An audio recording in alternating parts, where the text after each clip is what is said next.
Hello, everyone. Welcome to Icewind Dale Corrupted. I hope everyone's having a lovely day, afternoon, evening, depending on where you are in the world.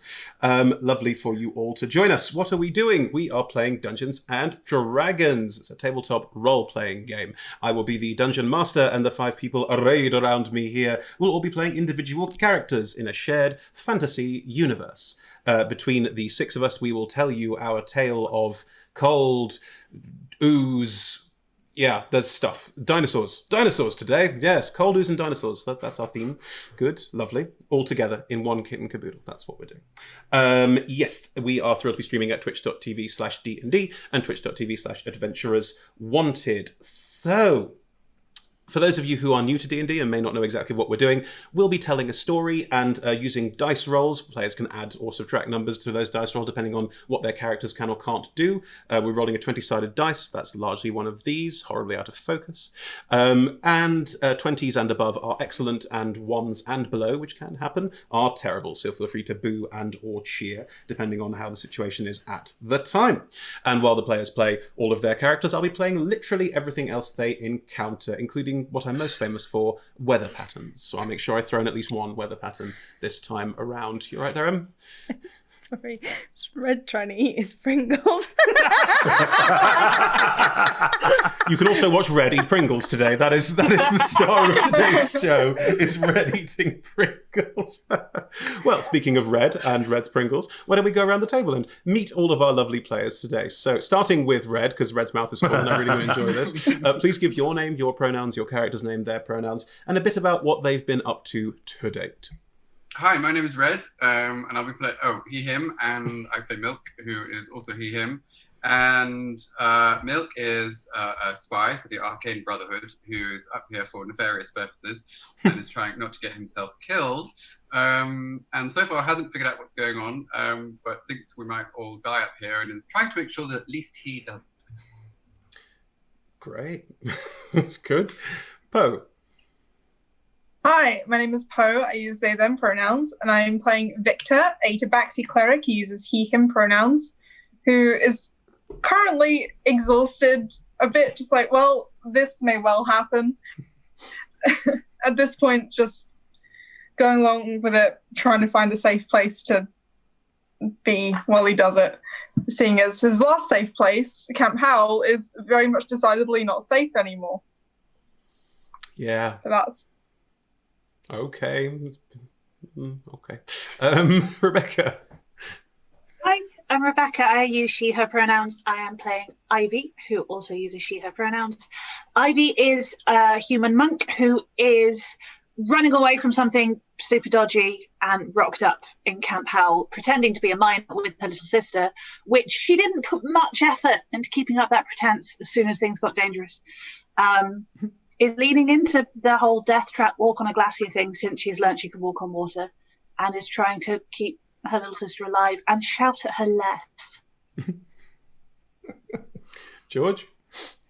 Hello, I am George. I use he, him pronouns, and I'm playing Ashra, who uses she, her pronouns. Ashra is, like Milk, a representative of the Arcane Brotherhood here, formerly sort of in charge of still technically in charge of the Howling Ravine encampment, but currently absent with the others on this cross-glacier trek. I think it's fair to say that Ashra's developed a bit of a reputation among the group for stunning bad luck / general incompetence, which is definitely a satire on the inefficacies of leadership and not because the dice hate me.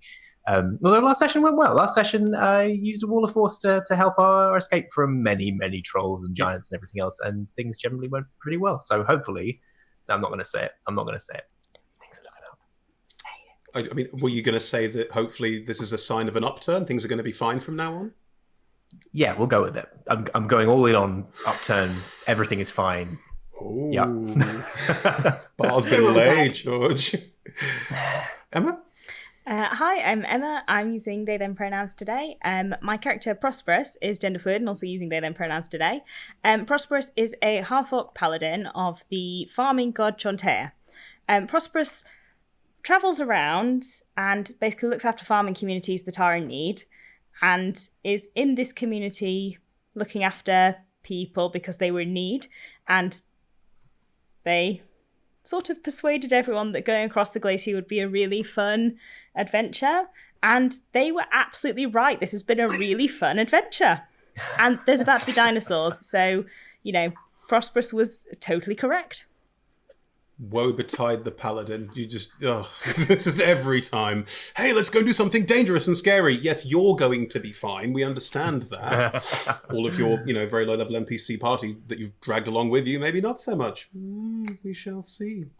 Anyway, before we kick into too much of a gear, we are on episode 7 of Icewind Dale Corrupted. So if you're joining us for the 7th episode, hello, nice to see you. If you want to catch up on the story in a bit more detail, you are more than welcome to head to youtube.com/adventurerswanted, where all of the episodes to date are available to watch. Do join us for today, though, and then you can always catch up afterwards and find out where things are going from there. Otherwise, other AOB, we run for 3 hours. There will be a break, roughly an hour and a half, somewhere in the middle, but it's all improvised, so we'll be doing the best we can to keep that about right. We have a number of safety tools that we use as part of play, including pause cards, like this one. That one. It's here somewhere. Sorry. Lovely. Thank you, everyone. Competence really going well there, George, is what we're getting. Such commitment to character. But yes, you'll see us using pause cards throughout the stream if there are moments where we want to take a short break. If so, we'll come back as soon as we can.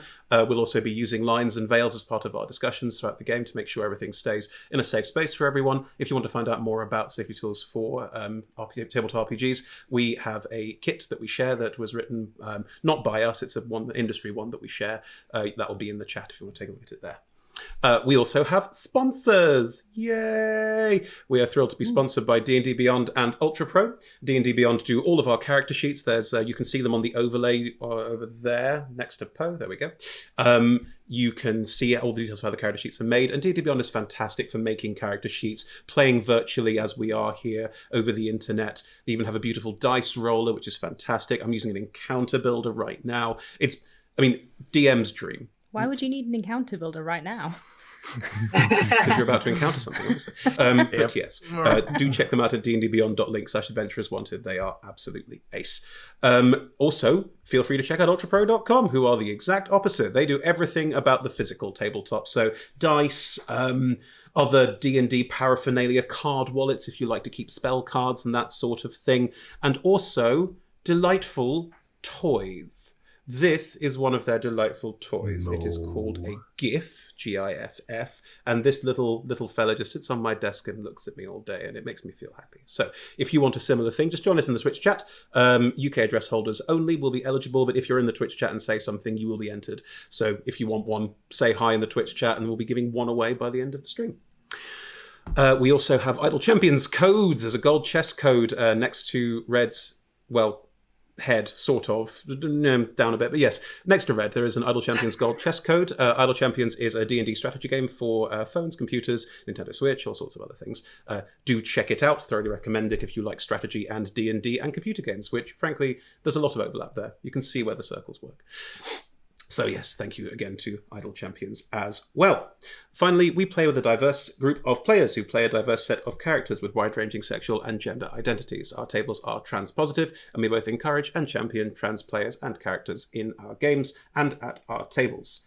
The DM and players may portray characters of a different gender to their own, and while we have a policy on misgendering to make sure that we don't misgender copiously or badly, we do appreciate that sometimes misgendering does slip through, and therefore have a policy for correction, which you'll see in action with us playing today if it does happen. If we miss anything, do drop us a line, let us know. We're on the social medias as Adventurers Wanted or Adventures250 on Twitter, so always a good place to drop us a line and let us know if we're failing in any way, which always good to know, always good to be constructive and build from there. Anyway, I believe that's basically it. Everyone ready to rumble? Oh, there's going to be a dinosaur! Dinosaur! And that's where we're going to throw up to our intro. See you in a sec, everyone.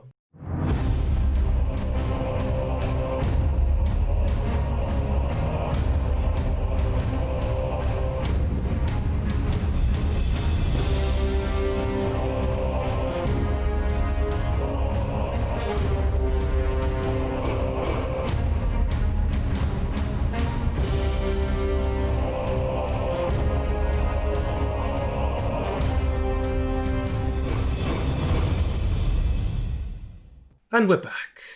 Hello, everyone. So, Episode 7. What's happened in the past 6 episodes of Icewind Dale Corrupted? Well, here's the salient points. It's eternal winter in the Icewind Dale, a region far to the north of Faerun and the Sword Coast. It's eternal winter, and it has been eternal winter for way longer than you would expect eternal winter to happen this close to the North Pole. Something's clearly gone horribly wrong. Magic, gods, who can say? If you'd like to find out more, check out Rime of the Frost Maiden, which you can now pre-order at most available games retailing shops, including D&D Beyond. But yes, that adventure is handled there. We're not handling that, we've just put characters in it. So, these 5 and some of their compatriots are stuck in the middle of an eternal night and an eternal blizzard that never ceases to end. They were trapped in an encampment under the Reghead Glacier where they were digging for mysterious sunken cities. It's slowly been started to reveal that the Arcane Brotherhood, who are funding this expedition, are very much looking for crashed Netherese cities and the strange magical technologies they hope they might uncover there. But maybe they've uncovered something else. Maybe they've dug a little too deep, and the Reghead nomads who live on top of the glaciers, myth of the Devourer, a god that is locked beneath the ice in eternal slumber, maybe appears to have woken? Maybe appears to be connected to some strange psychic abilities, some black ooze they have found that people have started to consume. Who can say? But regardless, they have decided that the camp they were in is no longer safe, and if anything, something about this needs to be done. And a group have set out across the glacier looking for some of the Reghead nomads, one of which is a member of the party, an NPC, not one of these 5, who is guiding them to their people's safe haven. A strange jungle, forest, space under the ice, which appears to have some semblance of warmth, possibly thermal, possibly hot springs. You haven't seen them yet, so you don't know. But it's a space where they can go, where they can escape from the weather. But is it as safe as where you came from? I'll put it this way, it's not. You're standing in front of the way in, where you can see this lovely jungle-like thing with sort of pinnacles of ice and a strange icy, almost like cathedral-like glass ice growth above you with twinkling light bouncing off the insides of this beautiful under-ice jungly foresty thing. And at the end of the last episode, you were all standing at the mouth of this space where the ground underfoot had become very slushy and where this strange connection of heat and ice is starting to become more obvious, and saw a rustling in the trees in front of you as charging out of this strange jungly green area under the ice, a huge gigantic lizard-like creature is storming out of this space and charging directly towards all of you, the 5 of you plus some of the NPC hangers-on you brought with you who are not high level. As this creature charges towards you, none of you have seen a dinosaur before. Milk, Ashra, you may have read in books about the concept of dinosaurs, because this is a world where dinosaurs do exist, so this isn't too far removed from possibility, but you've probably never encountered one. And this one looks very strange to all of you. You've never seen anything like this before, and it is charging out of these trees onto this slushy ice, and this strange, almost sort of flattened, bony protrusion over the front of its head with 3 sharp spikes coming out of the front as this Triceratops is barreling towards this group of you in front of you, running full pelt, a look of fear and worry in its eyes. You can see as it charges towards you, there's a couple of spears sticking out of its side. It's clearly running, being chased, being hunted, something like that. But as it goes full bore towards all of you, I'd like you all to please roll me initiative. There it is. And we're off. There it is. There's the 3. And as your initiative, I'm going to set up our initiative tracker. Oh, there we go. There we go. Good. Right. I have rolled for all your NPCs. Thank you, D&D Beyond, for the auto roll for the 1,000 of NPCs button. It's much appreciated. Right. What have we got? Just shout them out. 3. 3 from Prosp'rus. Always. 15. 15 from Viktor. Natural 20 for a 25. Jesus Christ, Ivy. That's for all of the game. Milk, Ash. 14. 14 for Milk. And Ash?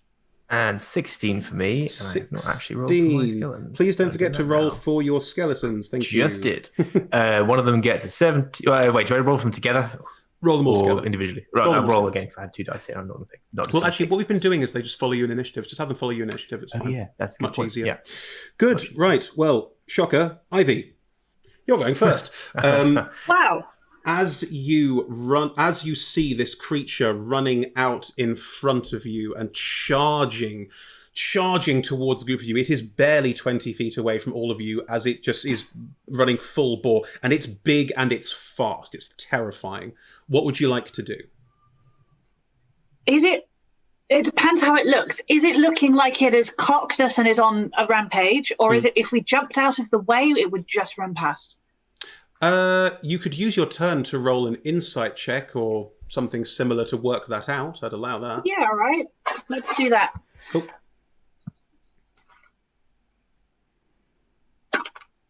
25. Great. It doesn't look like it has a particular goal in mind. It looks like it's trying to run away from something. Oh, then can I yell to the party, out the way, out the way? Yes, you can. You have movement. Would you like to move? Yes. Can I... Where's Aspen? Aspen is near you. You were walking together. Was Aspen on the back of the elk? Yes, because she was cold. Yeah, Aspen's on the back of Prosp'rus's elk. Eloise the elk. Would it be an action though to move her? I will give you for free that if you want to move out the way and slap Eloise on the rump real hard as you go, then does Eloise have an initiative count, or is Eloise going on your turn? I guess Eloise would normally go on my turn. In which case, I will say that... Sorry. Because D&D is turn-based, if you wanted to grab Aspen off Eloise's back and have half movement, I would allow that. I would like to do that, please. Cool. You grab your sister, pull her off Eloise, and drag her left or right? Away from the jungle that it just ran out of. It's basically charging out, and you're all standing in the mouth of where this jungle, where this sort of under glacial cavern starts to extend out. So left or right is fine. There's no need to extinguish the features. Right, lovely. You and Aspen pull to the right. What's your speed? 55. You pull Aspen 22.5 feet with you to the right as the two of you just stumble out the way of this thing charging towards everyone. It's still charging out at full pace. That's action and your movement. Do you want a bonus action? I feel like the only sensible bonus actions I have... Yes, no, I do. I will, for once, use a bonus action... Don't bother to do patient defense as an action, isn't it? I don't think so, but also you already have disadvantage on things attacking you because of your I do. tattoo. Then, no, I don't think I have any useful bonus action, so I will stand in front of and to the side of Aspen and wait. You pull Aspen out of the way.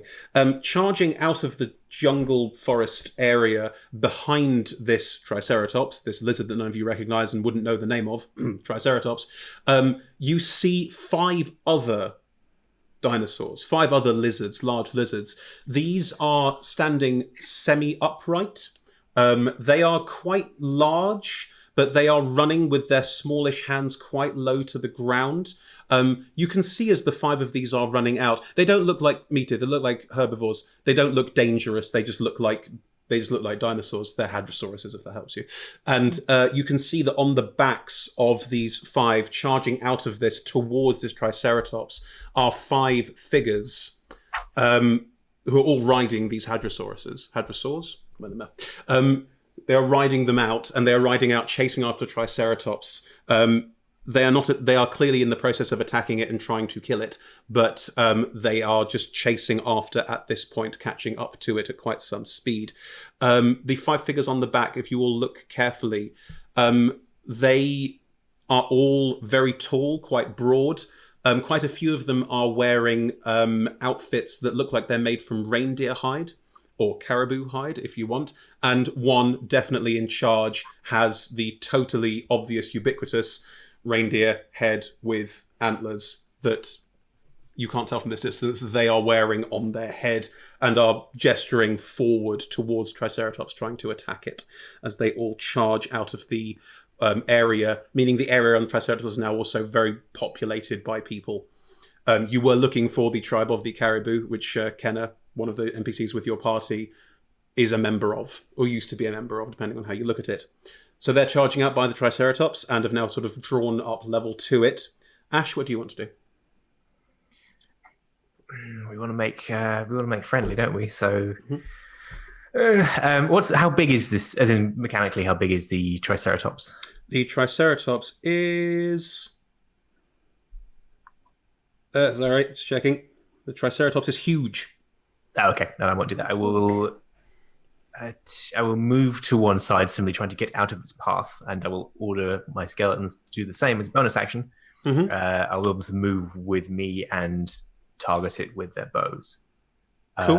And I will cast for my action slow on the Triceratops. Are you, because you can choose what Triceratops, what hits it, are you missing out everyone else just hitting the Triceratops? Just the Triceratops, yeah, because so far, Lovely. as far as I'm concerned, we're trying to make nice with these people, so... What do I have to roll for the Triceratops? What kind of save? It is a wisdom saving throw. It's a 3. That does not pass. Surprise. It is slowed, yeah. Right, the Triceratops, as it's running, it slows down. And again, you've seen the sort of slight green effect around it as Ashra casts a spell. And this Triceratops, it still thinks it's moving full pace. And if anything, everything around it is reacting as if it's moving full pace, but it is now moving at half the speed it usually would, still charging forward, flaring with fear. And the riders around it all sort of notice something's a bit weird. Some of them look up and see you and start talking to each other and shouting. You've definitely made your presence known. Ashra, you've moved to the side. Same side as Ivy, or are you spreading out? I'll probably stick closest to Ivy, yes. Okay, so you move to the right. Same side, why not? You move 15 feet to the right, so you're not moving as far out the way, but you're out of the way. Are your skeletons also moving 15 feet to the right? Yeah, they should track with me. Are they also attacking? Yes, they will do that. Cool, make some attack rolls for your skeletons. It's been a while since I've done this. It's, let's see. Yeah, that's distinctly mediocre. That's a 12 and a 10. 12, 10, there are 3, aren't there? Oh, one's in pieces. Sorry, I forgot one's in pieces. My bad. Yes, a 12 and a 10. They both miss. The arrows go flying out and... Actually... AC minus 2 from... AC's minus 2. Then the 12 hits, but the 10 doesn't. Okay, yeah, that makes sense. Thank you. So let me just remind myself of their damage. I think it is D6 plus 2 plus my necromancy bits. Let me just roll. Sure. So that is... it's 4 and then some. It is... Tell me what my bonus damage is. It is 8. 8 points of damage. An arrow comes flying and lands in the side of this Triceratops. And there is a sort of low of pain from it as it hits, but it is slowed, therefore sounds very weird. There is a slight cheer from some of the people chasing as your arrow impacts. Lovely. Right. Ash, that is the end of your turn. Viktor, you are still standing in this thing's path as it charges forward. What would you like to do? Well, first things first, I'd like to move also to the right, where the others are, and I'd like to drag Cyrus with me if he is nearby. It's half movement for that. We would have both been near Prosp'rus. Yeah. I don't know that I'm team attacking the Triceratops immediately, but it's up to you. I will move to the side out of the way of the thing first. You and Cyrus both, you pull Cyrus out of the way. You're both now 15 feet to the side. There's basically now 2 groups. One 15 feet to the right, Ivy a bit further along, and one group still basically in the path of this thing as it charges out.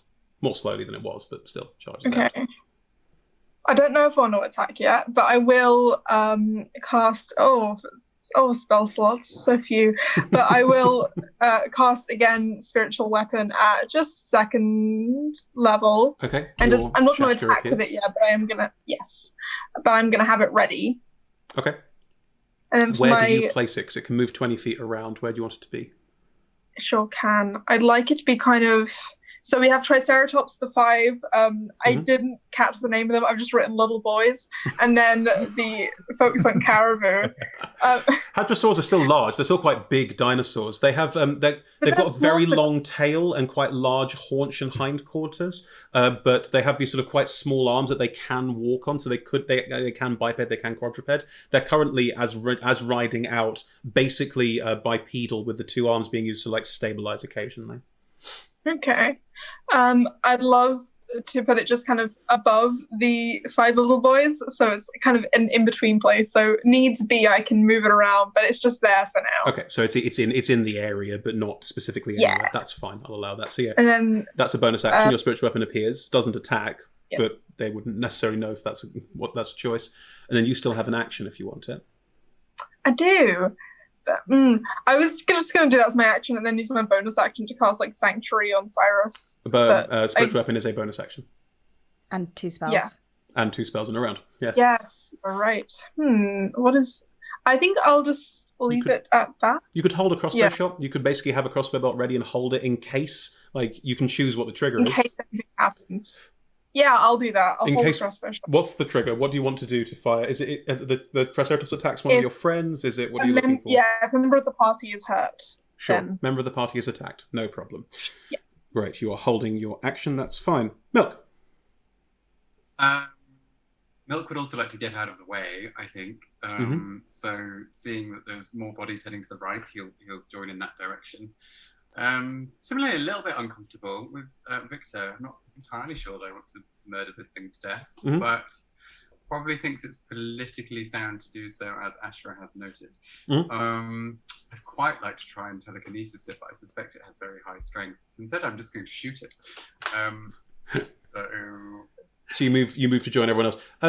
For the audience watching, just a note: if something is charging out towards you, don't all move in a clump. Spread out. But anyway, I'll go the other way. Then that's fine. Milk goes to the left. That's fine. Just good. Give it distractions. Yep. Brilliant. And Eldritch Blast as you go. Yes. Go for it. Not like I'm squishy. It's very slow. 16 and 20, but not a natural one. Both of them hit. Yes. Okay. That is 13 and 14, is that right? 27 to hit 2 damage. Oof.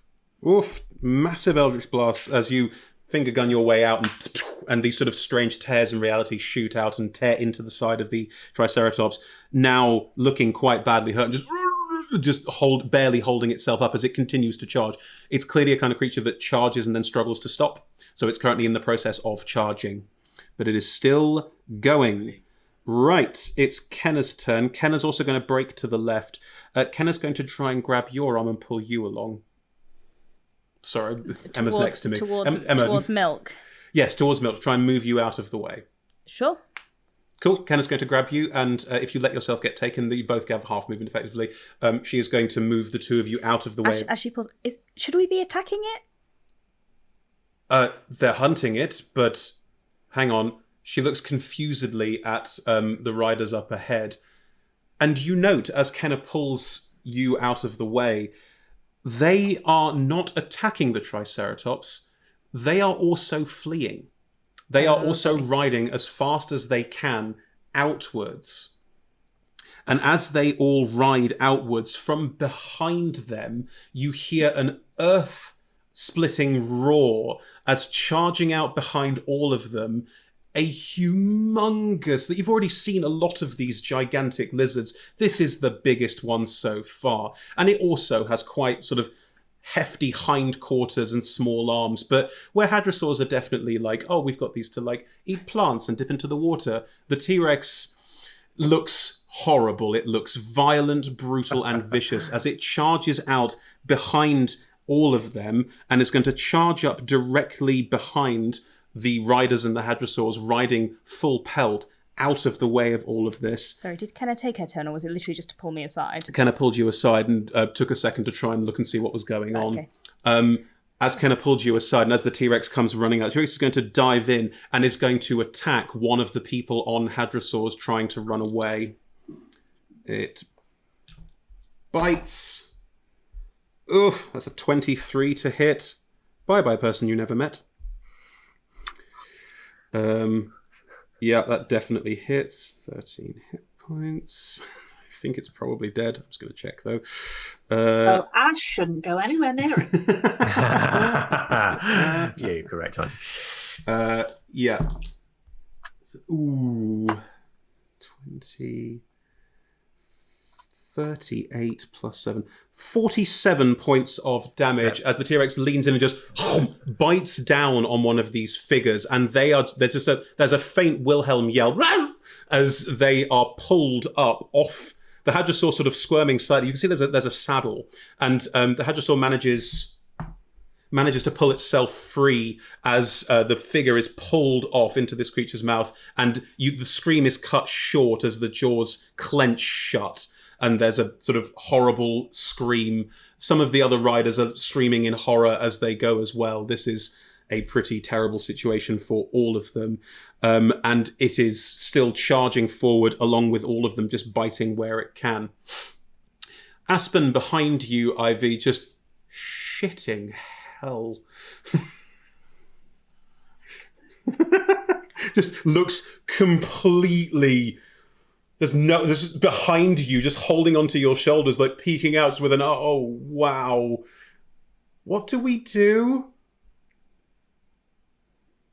Can I respond, or do I need to wait for my turn? Talking's a free action. If you want to hide, no one will think any the less of you. This is terrifying. If you want to fight, the best, most helpful thing you can do is guard Miss Beckett. Okay. Sorry. And she looks behind her to Miss Beckett and just goes and stands in front of Miss Beckett. I love Fists you! up. I'm so proud of you! Don't die! The Triceratops is going to continue to charge forward out of all of this, and it's not aiming for anyone in particular. It's trying to get free, so it's probably going to charge between all of you if it can. Is anyone going to try and stop it? Eloise is still there. Eloise is still there. Are you going to kill my elk again? Yeah, I'm going to clear you up. Right, so as the Triceratops charges, it goes for the path of least resistance, which is the single figure, which is the elk, and is just going to run straight ahead towards Eloise, and is going to just try and get Eloise out of the way. Chris, Yeah, the elk is a member of the party. correct. I had an action held. I had a crossbow shot held for when a member of the party was attacked. I'm so sorry, of course you are. And Eloise is a member of the party. That's okay. As the Triceratops sort of tries to find a way through this large crowd in front of it, and it's quite the ice, you've got a bit of space either side, but it's not got loads of space, and it is a huge creature. As it charges towards Eloise, Victor, you fire your crossbow. Go ahead. Would love to, thank you. That is 23 to hit. It hits, yes. Lovely. And I'm using Divine Strike. Mm-hmm. Good to add that in. Oh, it wasn't a very good roll, so I really needed that. That's only 7 points of damage. 7 points of damage as you hit the Triceratops. I'm as it sorry. passes. It still tramples at full bore into Eloise. Can Eloise please make me a strength saving throw? Sure. Yeah, come on, Oh, Eloise. Louise. That's a 20, non-natural. Okay, Eloise is not knocked prone and is therefore not stomped, but Eloise is still gored. She's got 13 hit points, Chris. She doesn't. She has no hit points. That is 18, 26 points of damage. As just tears through Eloise. Eloise is a fey creature, so it's not like big bloody mess. Just bursts out in a sort of puff of smoke as the Triceratops charges straight through where Eloise was and charges out towards... I mean, it's still slowed. George, what does slow do in terms of attacks? I need to make one attack per turn, Only makes one. regardless of any That's other fine. things. Yeah. Only makes one. In which case, it only goes 25 feet, so it manages to just get through Eloise, but it is now charging towards the outside. You can see it is starting to slow and turn. It doesn't want to go out into the glacier. Ashra, you're very smart. Lizards don't handle the cold well. Lizards are very, very bad in the cold. So there is a question of survival. There's also a question of different kinds of survival issues that some creature like this might have. So it is slowing and is looking to turn, but because it only has 25 feet of movement, it's still in the process of charging as it gets towards the edge of this. Prosp'rus, what would you like to do? Look sad at where Eloise was and now where the pile of kit is. Yeah, all your kit's flung left, right, and centre. How far away is the massive lizard that's eating people? The massive lizard is 20 feet ahead of you. Are you going to charge a T-Rex? Who do you think I am? Wow. It is, I mean, it's humongous. In D&D terms, it's huge. Like, it's 20, 30 foot tall. Chris, we've been playing this for 6 sessions. You've met Prosp'rus. I'm trying to evoke the sense of fear this thing would instill in you. I'm going to run at the T-Rex. Cool. You run towards the T-Rex with your side raised high. As I run at the T-Rex, I'm going to activate my Child Divinity, which is an action. Okay. And then I'm going to bonus action, cast Sanctuary on myself. And stand in front of the T-Rex. Very cool. Oh, how does your sanctuary, like, how do you try and divest it from hitting you? Glimmery. Are you trying to appear like a target? Like, how does this work? Yes, that's correct. So that everyone else can run away. Yes. All of those people can run away. All the squishy people can run away, and Cool. I will still be standing here, and it will try to eat me, and it won't be able to. Hopefully, fingers crossed. Cool. Fingers crossed. Cyrus next to Viktor, seeing that Prosp'rus has charged in. Also, my scythe is now glowing. Yes.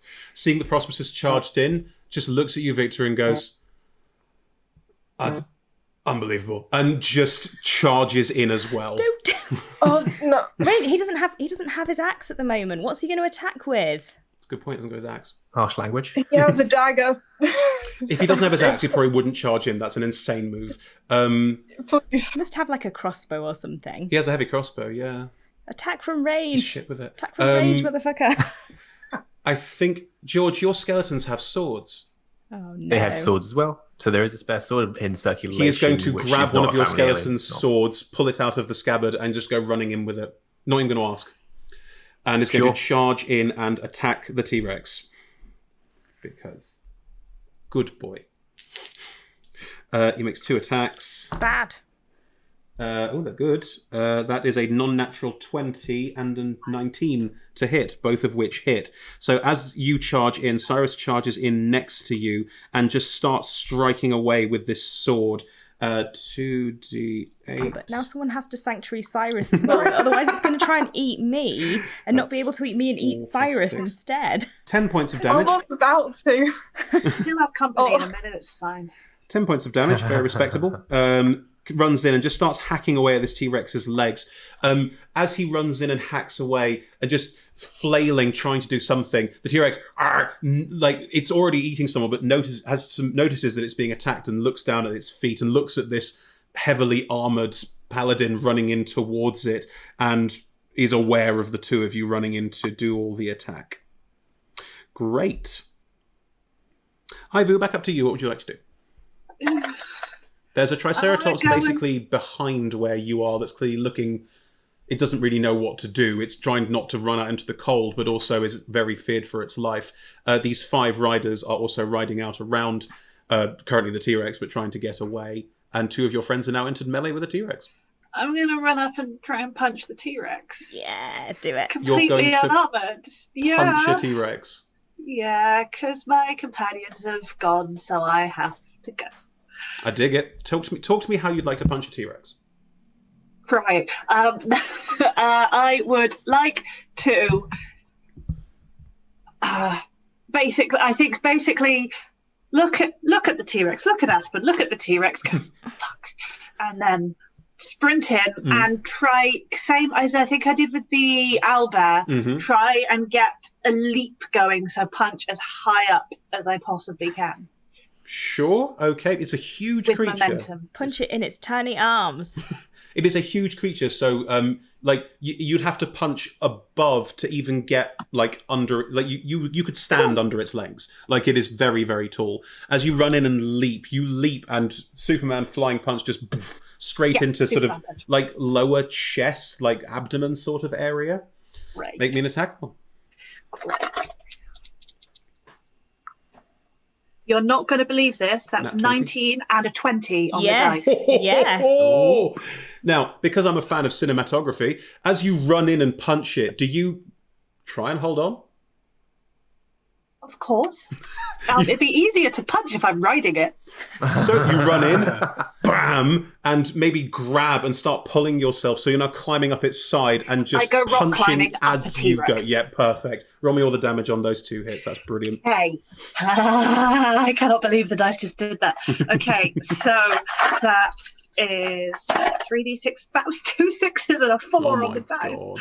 So that's 10, 16, 26 points of damage. Oh, So good. oh. And I'm going to try and stun it because, of course, I am. So I must have a huge amount of con. So It does. It is con heavy. But let's see. The dice are the We'll dice. see. It's an 18. Yeah, it's DC 15. Yeah, you don't stun it. I might. No, I might need my key point to do other things. Let's not try again. But actually, while I'm here, I am going to key point bonus action flurry of blows. 2 more attacks. Go for it. 2 more attacks. A 19 and 20 again on the dice would be lovely. That one of them, I'm pretty sure hits. That's a 24. The It other does. one is only a 7 plus 9, 16. That hits 2. Both hit. Oh, It's very perfect. big. It's very hard to miss. Do you mean I didn't need to channel divinity? 9. Another 19 points of damage. The 19 points of damage. Nice. I did 45 points of damage That's with my amazing. fists to a As you dinosaur. run up, you are punching, and it's got scales, and it's also got strange feathery tufts on the corners of its elbow and in small places as well, because T-Rexes did. And you are, as you're pulling us up, you're probably pulling at scales, trying to gouge where you can, trying to find pressure points, anything on this thing you barely understand. Halfway up its side, just pummeling away, and it's in a lot of pain. It is not happy about this at all. Yeah. Very, very awesome round. In the middle think of fearing for... Oh, sorry, George, go for it. No, go ahead.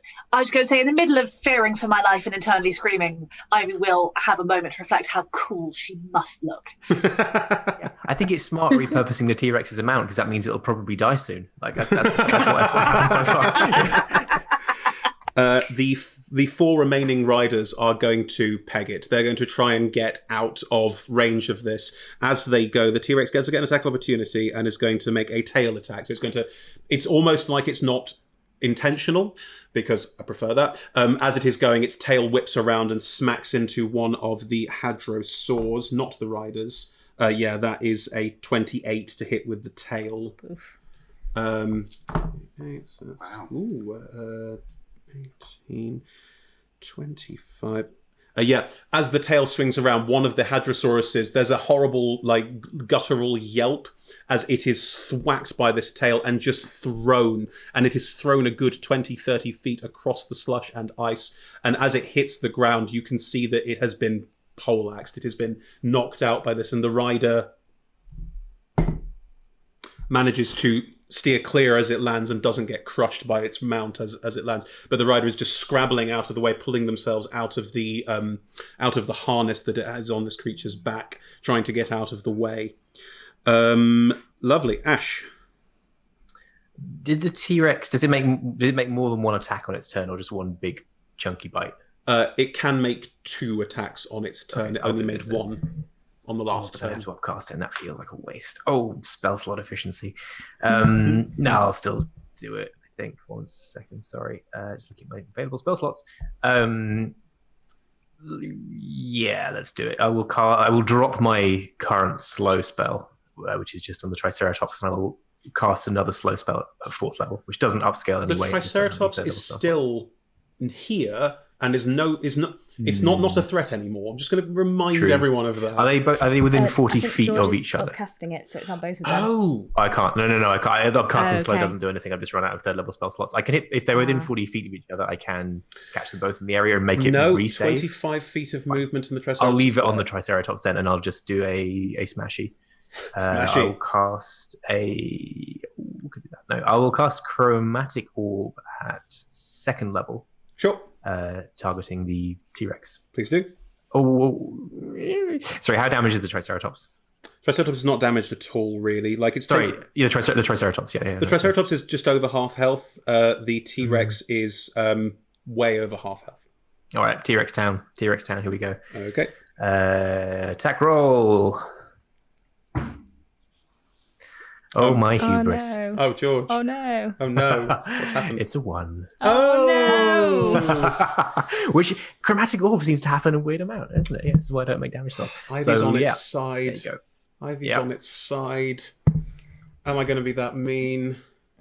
Roll the d6. You can. I rolled too many nat 20s. Take it. I don't know. George, what kind of damage were you planning on doing? Thunder damage. Or lightning damage. Thunder damage. Yeah, Thunder damage. Okay. Huh. Can you roll me another d20? It's not much better. It's just a flat d20 is 4. You hit Ivy. There's been enough Yep. luck. Roll the There damage. we go. But it's going to be... 4 doesn't. It's below my armor class. I'm sorry. It's 14, so it's mediocre damage, which is, I guess, to be expected. 14 points of damage. Yep. Sorry. I don't have that. Why? Okay. That also means that your tattoo of displacement is currently not on. I was relying on that. Thanks. It's all right. My little sister may be less keen to protect you all of a sudden. Yeah. I think you get that. Hubris. Thy name is George. Aspen has run. What are you doing? I was aiming for the big lizard. Well, aim better. That's exactly what I would have said. Victor. I will order the skeletons to make bow shot attacks on the skeletons. Make attacks. Are you sure you want the skeletons to attack the T-Rex? Are you sure? Yeah, I mean. Don't say how much worse could it get. Yeah, I tailed off with good reason. One of them is a 22, and one of them's a 10. So I assume the 10 misses. The 10 misses, the 22 hits, yes. The skeletons fire, and one arrow thunks into the ground near the T-Rex as it turns and thrashes. To be fair to you, Ashra, you fired at it, but it's huge, and it's thrashing and moving, and it was just bad luck. Yeah. But the skeleton does manage to hit it, so roll me that damage. That's 11 damage. 11 damage, excellent. Your skeleton, proving more competent than you again, manages to hit the T-Rex. Lovely stuffly. I'm so done. Victor, what would you like to do? Hello. I would quite like to move my spiritual weapon back towards where the T-Rex is, and I'd like to attack with Sure, that. your spiritual weapon is already in the same sort of area, so it just moves up and slices in deep towards the back, towards the sort of lower rump area. I'll take that. Let's see how well I do. Mm-hmm. Probably not. 12 to hit. Oh, you just miss. It slices in, and you manage to cut with it, but it's not doing any damage to it. This T-Rex is, like, you can see as it slices in, there's a lot of, like, underneath the skin, underneath its scaly outside, there is a certain amount of, like, heavy muscle and sinew, and it looks like your cut, while it did impact, doesn't phase it in any way whatsoever. It is covered and crisscrossed with slashing cuts and little scars atop the eye. It takes small damage for breakfast. I really did not need to channel divinity. Not. But there we go. Right. Victor, that was your bonus action. What did you do for your action? That's my bonus action. I can't do Sanctuary. Next time I'll do Sanctuary. You can use Sanctuary this turn because your spiritual weapon is just ongoing. Yeah, you can now cast they're both Sanctuary. bonus actions. Are they both bonus actions? No, then you can't. Okay. Then I will just attack again with my crossbow and use Divine Strike. You do it for the T-Rex as well. All I have is little damage. That's cool. For Cleric, I don't have big damages. Oh no, that doesn't hit. That's 9. Yeah, goes wide. You are still. Can I have your natural 20s, please? Well, in return, you get hit by George. So. Yeah, you get hit by Ash. George isn't hitting you. That's very true. I apologise, George. George is rolling the dice, though. Yeah, I'm the one with all the hubris. Milk. Well, I mean, technically, the dice tracker on D&D Beyond is rolling the dice. Oh, D&D Beyond has it in someone for you, else George. to play. Milk. So Milk would quite like to survey the battlefield and see which of his fellows would be most suited and enjoy being a T-Rex for the next however long I can make that happen. I mean... I was quite tempted to turn Ash into a T-Rex, but she is concentrating on a spell. She can still be concentrating. You can be polymorphed and still concentrating. That's fine. You can, but then if the Tyrannosaurus Rex hits Ash, she'll have to make saves. Better someone who isn't reliant on that, right? I'm not making the case for me, but I'm assuming T-Rexes have lots of constitution to make those saves. Then that's not an incentive to make me that, because I don't need. Well, you were top of my list because I enjoyed the idea of Milk turning Ash into a T-Rex. And a magician is more effective, right, than someone who's already awesome at punching and hitting things with things, right? Also true. You also have NPCs around that could potentially make good T-Rexes. Then it's just me rolling against me, which is a bit of a shame. So right. So if anyone's going to be a T-Rex, I think it should be one of my fellow players, Chris, and not you. I agree. You get to be the universe. You're already a T-Rex. So in that case, Ash, I'm going to polymorph you into a T-Rex. You can just fail the wisdom save and then enjoy being a T-Rex for an hour. Hang on. No. Yeah, role can we play into this. that? Yeah. Is it a touch spell? Do you have to, or is it? Do you keep your own mental stats with polymorph, or No. are you just creating another T-Rex that we're going to have to fight? Technically, it just personality. keeps your personality, Okay. but it changes all the stats. I don't know because I don't know how that works. You keep your personality. But you have the intelligence of the creature you turn into, which we can have fun with. So that's good. Right. I will just holler across Ash. Don't take this the wrong way. I don't think it is a touch spell, is it? No, it's ranged fun. Just something I've always wanted to try, and then I'm going to cast. What? I get as far as that. George, do you fail the wisdom saving throw, or do you? Oh yeah. Cool. Yeah. Milk, describe your T-Rex because it's up to you what it looks like. Brilliant. So it still has like a semblance of Ash's face kind of in there. You can it's still horrible. see the kind of slightly pained look, but it's completely white, and it has nice pink little shards all the way down its tail. T-Rexes do have slight feathering on some of the joints, so it could have pink feathers as well. Also pink feathering, and it generally looks quite friendly, but also like it could kill you. Hang on. You could have made all the T-Rexes go away, and instead we have doubled the T-Rexes. Yeah. Oh, yeah. Lovely. You cast a spell, and Aspen just turns around and says, "What are you?" Oh, as Just morphing up. Second T-Rex morphs up out of. Aspen turns across to Milk. What did you do? No, it's double. It's gonna be fun. Look at the optics. This is great. Someone should be filming this. What's filming? Good. Kenna just standing next to you, looks at the T-Rex, looks at you, looks back at the T-Rex. Unbelievable. And just charges off. No, don't you dare. No, don't. You stay back. You've got a bow. She's charging in.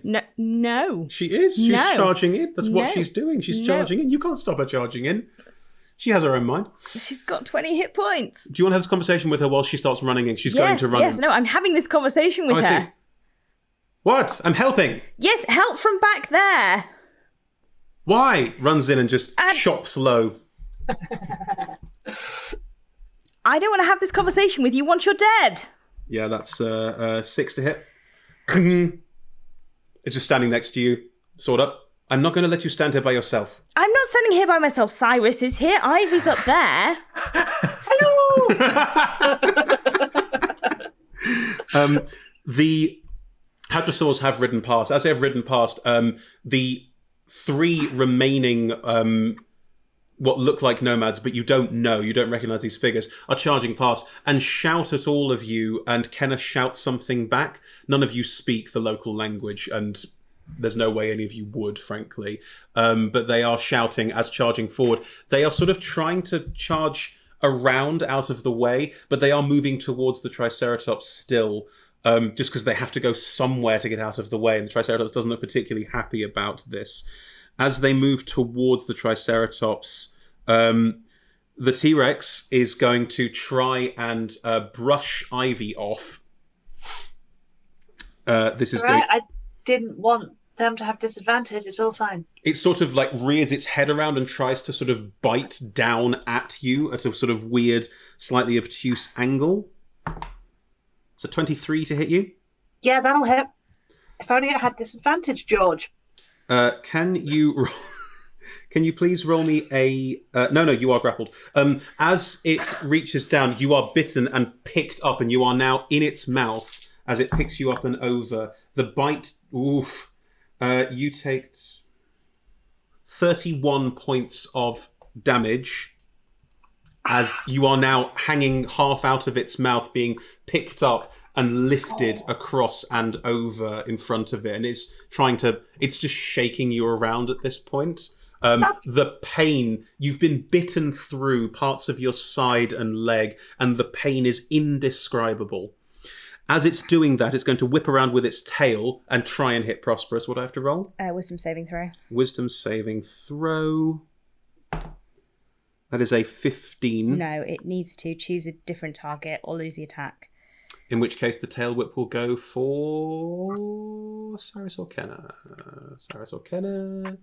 Cyrus or Kenna. I'm going to roll for it. They weren't supposed to be up here. Kenna. Oh, God. Real bad. 27 to hit. I'm going to kill it.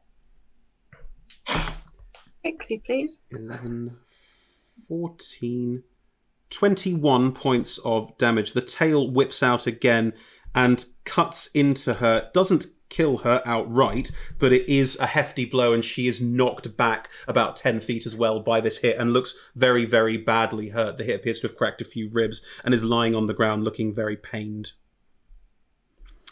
Aspen, realising she is standing between two T-Rexes along with Viktor, is going to move over to Viktor and go, we shouldn't be here, and try and drag Viktor out of the way as T-Rex Ashra, T-Rexra, some Tyrannosaurus Rex? Drag. We'll workshop it. Are you happy to be dragged, Viktor? Ashra. Very happy to be dragged. It would sure be easier to heal people if they weren't on top of T-Rexes, huh? I will be dragged. And Aspen will pull you out of the way as Ashra T-Rex is now rearing up with you two between two T-Rexes. The Triceratops, now that it is realising it is basically stuck, is going to try and look for a way to charge and break through and get out of this mess. There are a lot of people around, and there's another T-Rex, so it's definitely not going in that direction. It's going to charge over to where Milk is, because Milk is now one person by himself, and is going to just go full bore towards you, Milk, trying to find a way through and a way back into the jungle space. Right. Charge. It's a natural 20. Oh my Oh, goodness. no. We're going to die. Well, it was fun being a T-Rex. I'm sorry, Milk, we can't hear you. What did you say? Oh, sorry. Are you making an attack roll against me? I am, yes. Could you do that with disadvantage, please, as I elect my entropic ward? What is an entropic ward? That's because I'm a great old one warlock, which means when a Oh. creature makes an attack roll against me, I get to use my reaction to impose disadvantage on that roll. And if it misses, my next attack roll against it has advantage. Filth.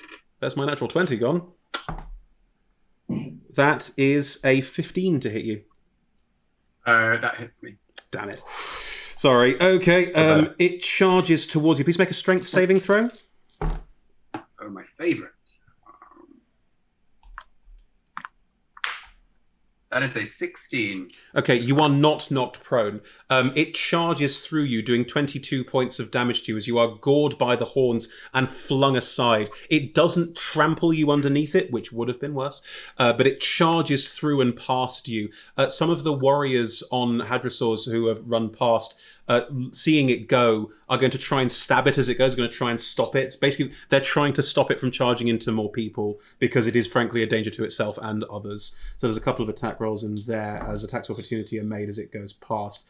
One hit. It is being slowly whittled down as another spear sticks in its side and it roars again as it runs past you, Milk. It's flung you aside and it's now charging back towards where the T-Rex is, looking for a way through. Two T-Rexes, the cold, it just needs to get the fuck out of here, and it needs to find a way to do that, but it hasn't managed to yet. Prosp'rus, there's a Triceratops I charging really up. hate to say it, but there's a concentration check that needs to happen. Oh, of course there is. Oh, yeah. Thank you, George. DC Very 11 good. because of the damage. DC 11, okay. Fingers crossed. Come on. Oh, it's no good. It's no good. It's a 6. No. In the world of Ashra Beckett, this is just another day as. I had a good name. We had Ashrex Rebecca, and I was gonna upgrade that to Ashrex or Ms. Wreckit.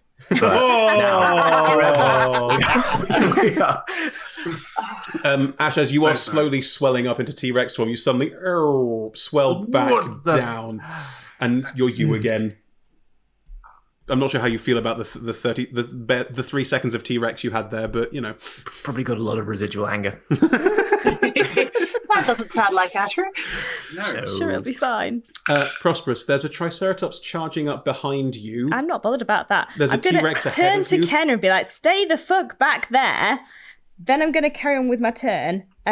I'm going to bonus action cast Wrathful Smite, which feels appropriate. I do feel wrathful. Sure. Then I'm going to attack it twice. What? The T-Rex or the Triceratops? The T-Rex, obviously, it's in front of me. Okay. One of those is a natural one, which is really frustrating. I still have plus 15 to hit. It's a nat one.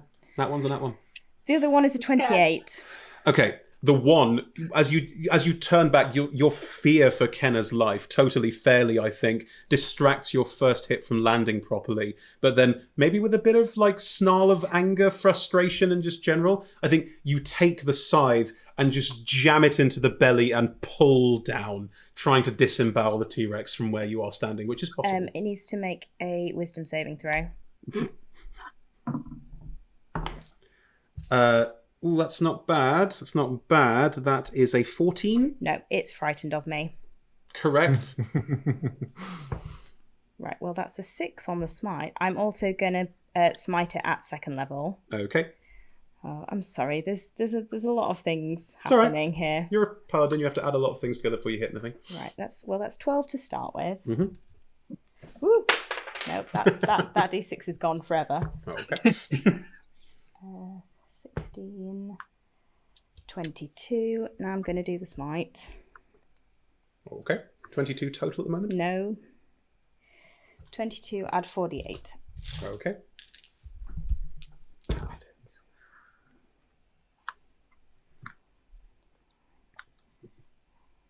40 points of damage. 4-0. Yes. Yeah, it's a disemboweling strike. You strike up, hit it in the belly, and just tear down. And bits, you have torn its belly open, and bits of it are falling out. It is very, very badly hurt and looking quite like there's there's a sort of genuine, almost cough of blood around you, Ivy, in the mouth.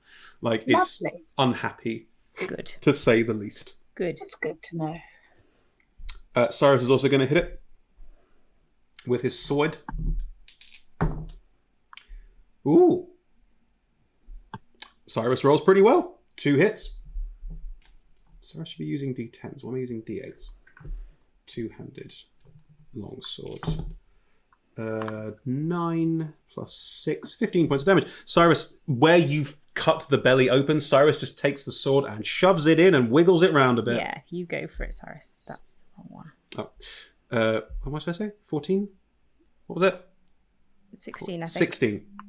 Yeah, and as he shoves the sword in and wheels it round, this T-Rex slumps to the ground a little, like it's definitely on last legs, looking very, very badly hurt. Yes. Ivy, you are currently in its mouth. Yes, I am.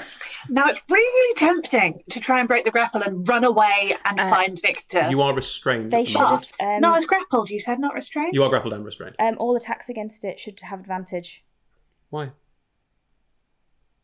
No, sorry. It has disadvantage. Sorry, my bad. That's okay. Wrathful Smite. Yeah. Okay. So I'm not just grappled, I am actually restrained. You are grappled and restrained, technically, yes. Bother, that changes everything I was going to do. Okay, You can break free of the grapple. You can use your action to break free of the grapple. That is fine. That breaks the Yes. restraint as well. It has will do that. disadvantage on the check against you, so... Because it can see you. Great. Yes. Ah, cool. Right, do you want to break free? I do want to break free. Got to break free. No, copyright. Do I roll a strength check or You can. It's athletics or acrobatics. obviously acrobatics? Actually, my athletics isn't too bad. That is 24. Yes, you can wiggle your way out of its mouth. You're not dropping from a great height anymore because of the way it's been hit in the last few rounds, but you are able to crawl out and... quite like not to drop. Can I get free and then hang on to its jaw? Oh, so boss. Yes, you can pull yourself out of its mouth, managing not to snag yourself on any of the teeth. Managing not to snag yourself on any of the teeth as you go. And as you go, the pulling out, you then put a hand in its nostril, hang on, flick out, and then you've got full bore if you want to do anything. It was an action to break free. I was going to say, does that count as an attack action? Because I feel like unarmed strike and flurry of blows need me to take an attack action on my turn. They do. I'm afraid you don't have an attack now because you can't bonus action attack unless you attack, monks. Yeah. I will. You can't break free of a grapple in its mouth. Interesting. Yeah, you've managed to sort of hang onto its nose and you are swinging in front of its mouth, but you are currently not able to attack. Then I will use my bonus action to look cool. I mean, it looks pretty cool. You pulled your way out of its mouth and are now hanging off its nose. Pretty cool. Pretty cool. Any other bonus actions you want to use? Anything at all? Just bleed. Okay. The hadrosaurs and their riders are going to follow after the T-Rex, basically trying to stop it, realizing it's probably going to charge through all of these new people, and that would be bad. Triceratops. Oh, yeah, the Triceratops, yes. The Hadrosaur is going to chase after the Triceratops, and are going to try and slow it down. They have ridden up to it, but the riders take action, so that is on a different turn. Ash, you're not a T-Rex. You're just Ash. No. Sad times. There's a little bit too much action to get both the Triceratops and the T-Rex in a fireball without hitting everybody else. Is that? They are both huge, so I will say that you could aim up and therefore hit the two of them on height and not hit the others. However, Ivy's there, and also this is under a glacier. Yeah, that's true. Might not do that then. I mean, don't knock on my account. Ivy will just teach you about it's more the second thing. Because you've dodged before. You've dodged before. But, yeah, the glacier thing. Every time I cast Chromatic Orb, it goes horribly. But everything else I have, I feel is less impactful at this point. Mm-hmm. So the T-Rex looks like it's really very, very badly hurt, but the Triceratops looks like it's about to bowl through a lot of your friends. Yeah, I'll target the Triceratops. Oh, also the Triceratops should have been making saves for slow on its turns. So I think it's at least missed. So I completely forgot about that. What is it right? It's a wisdom save. It's a wisdom save. The first is a 13. Nope. The second is a 12. So no, it's still slowed. Nope. Cool. It's still moving slowly. It's not charged through and then charged back. Fine. It's on hard distances, but it is. Oh, I will try and hit it with something. Triceratops. Cool. Chromatic Orb at 4th level. Oh my god! Because if you do something badly, do it more. Don't kill Milk by mistake. What are you doing? Let's go with. I mean, I feel like Milk caused the current trauma around like T-Rex, not T-Rex. So I thought it was a cool move. It was a great move. I regret pointing out the thing. One thing you are, George, is honourable. It's important. Yeah, it sucks. Lightning damage this time. 4th level Chromatic Orb. Make an attack roll. Let's see what happens. I thought that was a 1. It's not. It was a 7. But the 1's right there. It's a 16 total to hit. That hits. You hit the Triceratops with a big crackling boom as the lightning ball hits it. Lightning orb. 68. 68? 68. Oh, okay. 25, which seems... It's about average, I think. Yep. Bang. Yeah, that sounds about right. It's still charging towards Prosp'rus and Cyrus and Kenna on the ground, but it's slowing down and looks very, very badly hurt. Both of these massive dinosaurs look very, very badly hurt at this point. Viktor, you got pulled out of the way of T-Rex Ashra, and now there's no reason to worry about it that much, but you and Aspen are off to the side. I just turned to Aspen like, you holding up okay? Yeah, I'm fine. Okay. Help my sister! Okay, yeah. She's bleeding! Okay, hang on. Don't have to shout at me. Sorry. Okay. I'm just really worried about her. Okay. I got mass healing word. I can't use cure wounds because it's far away. Yep. So I'll do that. So in that case, anyone else want or need to be healed? Kenna's looking quite bad. Milk's looking quite bad. Ashra's, you can't heal that kind of pain, so that's fine. I'm short 7 from the previous encounter. Oh my god. I can do up to 6 willing creatures, pardon me, not 7. Okay, what you could do, because if you affect... Who have we got here? Ivy needs it, Milk needs it, Kenna needs it, Prosp'rus can use it. You've got 2 left over. You could heal the Reghead Nomad that got thrown off their Hadrosaur. The other one is inside the T-Rex and very dead, so don't try and heal that one. You could also heal some of the Hadrosaurs that have taken some damage. You could heal them as well, just to show goodwill. Yeah. I'll heal 2 of the Hadrosaurs. One of the riders and one of the Hadrosaurs. Yeah. Yeah, sorry. That's what I meant. I'll track it. It's all good. No, I meant what I said. I want to heal the little dinosaur friends. Well, only one of them's been... Okay. I mean, they're not little. They're about the same size as a horse. Mm-hmm. Just all the weights in the ass. They are still written down as little boys because they are little in comparison to other dinosaurs. True. So that is, mass healing word at 4th level, which is 2d4 plus 3. Christ. You're a life cleric, so it's 2d4 plus 3 plus 3... Plus 4. Okay. Plus, so 7 plus... It's 10 plus whatever I roll on these 2d4. Fine. Okay. Hey, nice. So that's 17 points of health for all affected. 17 points of health for everyone who needs it. Very much. Thank you. Good, sir. Oh, and Kenna, who's now at full health. Excellent. Right, Victor, you have mass healing worded, which is a bonus action, I believe. Is it? Why does everything I do end up being a bonus action? Clerics. Is it? I'm not sure. I think it might be. It is. Literally, the 3 spells I keep doing are all bonus actions. So your spiritual weapon is just floating there and can't do anything because you've used your bonus action. But you have an action. Do you want to shoot one of them with your crossbow? Yeah, sure. What again? Let's try another time. T-Rex or Triceratops? Kill the T-Rex. Huh? Kill the T-Rex.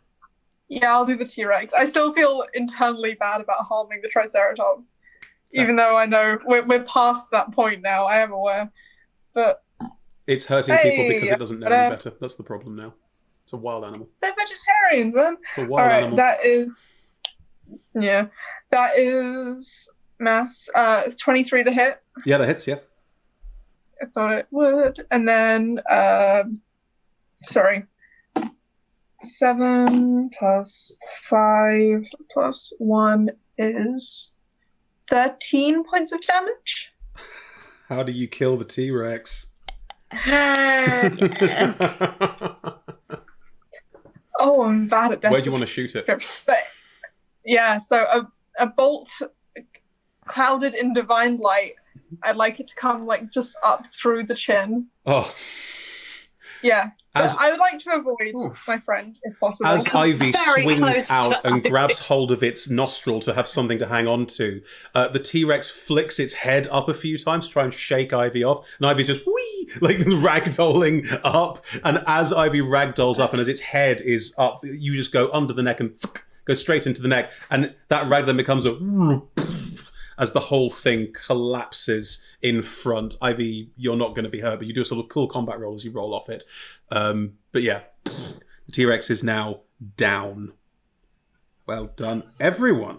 Excellent. Delightful. Still initiative. Right, Milk. You were thrown to the side by the Triceratops, and it's gone past you now. It is still charging towards your friends at the front, trying to get back into the forest. It's going to try and charge over and through the T-Rex, frankly, to get out. Okay. In that case, how far away from me is it?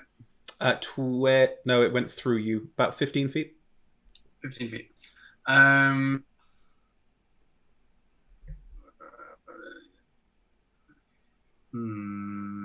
a little bit tricky.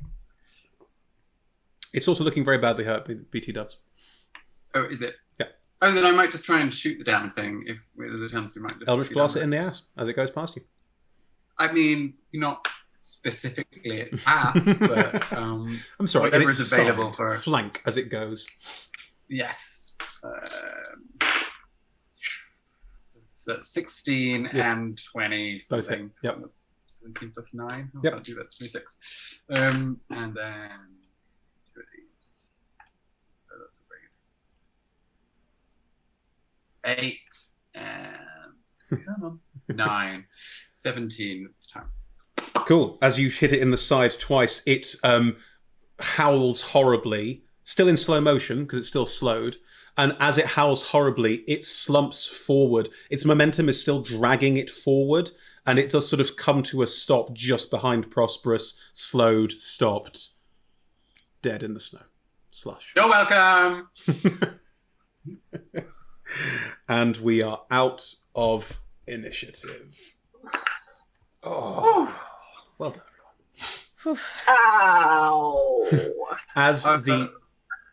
As the T-Rex and the Triceratops both lie dead in the snow, the riders on Hadrosaur back are jumping off and are moving towards, and one of them is still picking themselves up off the ground, looking relatively badly hurt and still recovering, although the healing from Viktor went a long way. The other 3 are rounding on Kenna, and they're speaking quite animatedly, somewhat angrily, you can see from the way they are speaking with Kenna. They're speaking a language none of you understand. But they are speaking at her in a very animated and quite aggressive fashion. Can I just go and stand behind Kenna in a way that is kind of like, if you are here to be aggressive towards Kenna, there will be problems. I'm happy to roll an intimidation check on that. Please do. I'm going to follow Prosp'rus, but be way less obtrusive. I'm waiting my turn nearby. Okay. I would like to change my outfit into something similar to what the Regheads are wearing and follow on beside Ashra in a sort of mute, non-aggressive stance. All the bad rolls Red, today. if it's okay with you, can we not have us dressing in the garb of native people to a land as a design choice? Is that okay? Sure, I'm looking for something that is would suggest to them a sense of attempted diplomacy was what I was after. I think something not too flash and not too like, well, I'm wearing your garb, therefore I'm on your side, because that has horrible overtones. Maybe if there's a sort of color, perhaps of the reindeer fur, I would perhaps choose something sedate, but in those kind of tones. Absolutely fine. Kind of a. Thank you. Go with that. Grand. So you something a lot more sedate than you'd usually do, moving alongside Ashra. Are any of you giving Prosp'rus advantage on an intimidation check? Oh, I don't need advantage. I'm just out of practice being intimidating. I'm out of practice. It's not something I'm used to. I rolled a 3. I still got +9. It's a 12. Do you not want advantage? You can be given advantage. By No, it's fine. Okay. I'll just stand behind Kenna and be like, leaning less ominously than I would like, but still slightly ominously. Mm-hmm. Okay. It's because you don't have an elk to lean on. There's nothing to lean on here. As you step behind Kenna still. I did just disembowel a T-Rex, so you know. Yeah. As the 3 of them that are standing with her sort of look and see that her friends are arraying behind her very clearly, and and these people are clearly very powerful. As you just defeated these 2 dinosaurs relatively quickly. They're going to sort of step back a little, and one of them, the one wearing the reindeer head, looks around all of you. You should not be here. It's our land. Who's in charge? I'll step forward.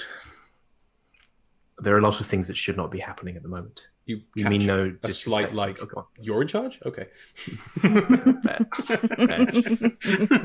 In character, I resolutely ignore it. Sorry, George. Go ahead. No, that's good. There are a lot of things that should not be happening. We mean no disrespect in our coming here, but these are extraordinary times. All 3 of them are looking at each other and looking at the entire group of you, and are trying to suss something. You don't know what. The one with the reindeer head on When you say extraordinary times, what do you mean by this? Kenna next to you goes, it's what I was saying. Shh. Oh, like people eating things and then behaving strangely. I was going to lead with eternal night and an endless blizzard, but yes, that also. Oh, I forgot about the endless night. Yeah, that too. One of the ones behind you looks at you with a kind of... How could you forget?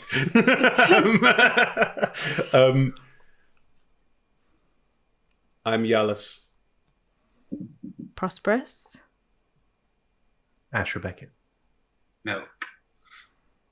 Viktor. That's Ivy.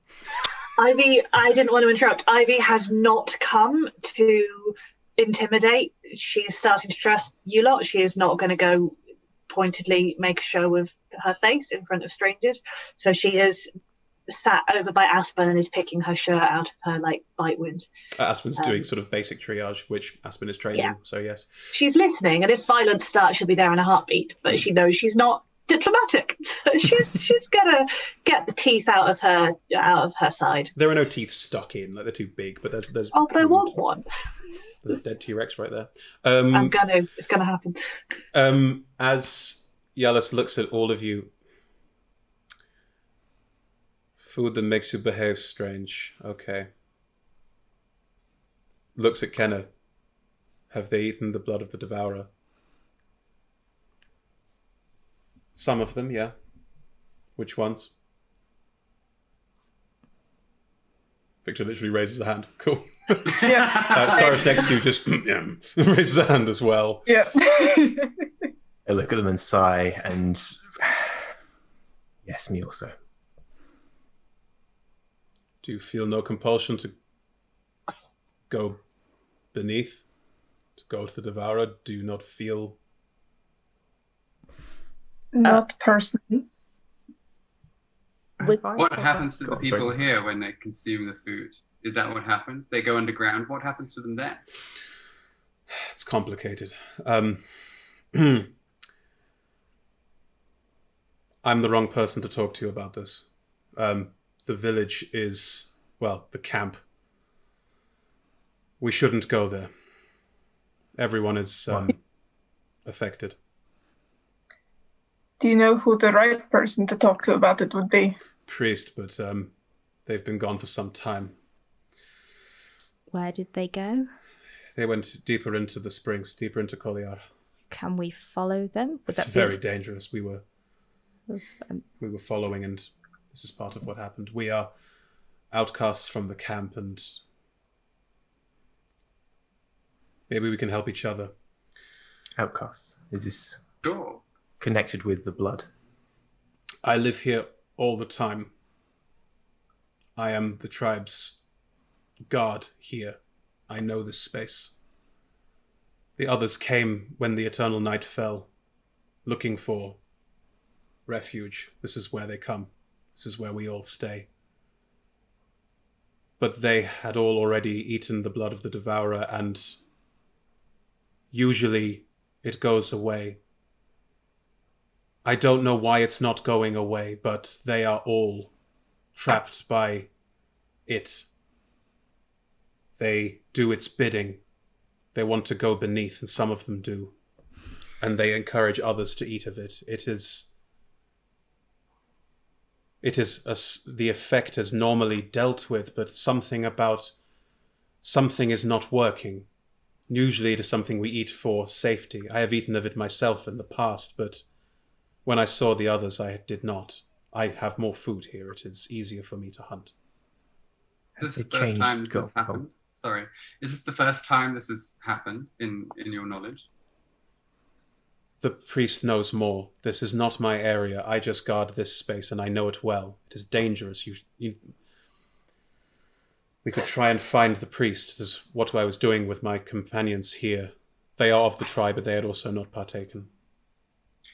We eat danger for breakfast, my good friend. Oh, I wanted to say that, but I wasn't going to because it's so cliched. Milk is not above a cliche. No, Prosp'rus says that out loud. So does milk. Love a cliche. We've been short on food except danger. Prosp'rus is going to start edging slowly so that they are 10 feet away from Ashra. Why? To see what happens. Oh, okay. Cool, you start edging away from Ashra. Let me know when you want to be out. I'm happy to roll a stealth check. Oh my god. I would quite like this to be unnoticed. Then that's a stealth check unless... I think it's a stealth check. Against Ashra's passive, because Ashra's not watching to see if Prosp'rus is staying in 10 feet. Oh, I've rolled 12. Wow, what's your passive? My passive is 16. Prosp'rus is slowly edging sideways away, but it's quite clanky because Prosp'rus is wearing plate mail. Are you sidestepping awkwardly? Clonk, clonk, clonk, Yeah. clonk. Shuffle. It probably also looks slightly... You know that face that kids get when they're doing something they know they shouldn't do and they feel slightly bad about it? Prosp'rus is wearing that face. I'll try not to break from the conversation, but I'll give you a look. And it's not like looking daggers, it's like, it's not like, what are you doing? It's like, what are you doing? Like, because I presume you have a reason. And I do kind of trust you. There is so much here I do not know about. I know this space. I know where the priest went when they arrived, realizing that something was wrong, but they haven't come back. It's been a while, longer than they would be away. I'm worried something has happened to them. This Koliar is dangerous. Have those who've been This space, Koliar. Have those who've been eating changed physically? No. No, I think that was eating the troll hearts, wasn't it? Yes. That's what I thought, but I wanted to confirm it. They seem to be obsessed with the Devourer and freeing the Devourer. They are going beneath. There are tunnels beneath here that go further down, and they appear to be trying to do something. I do not know. I stayed away.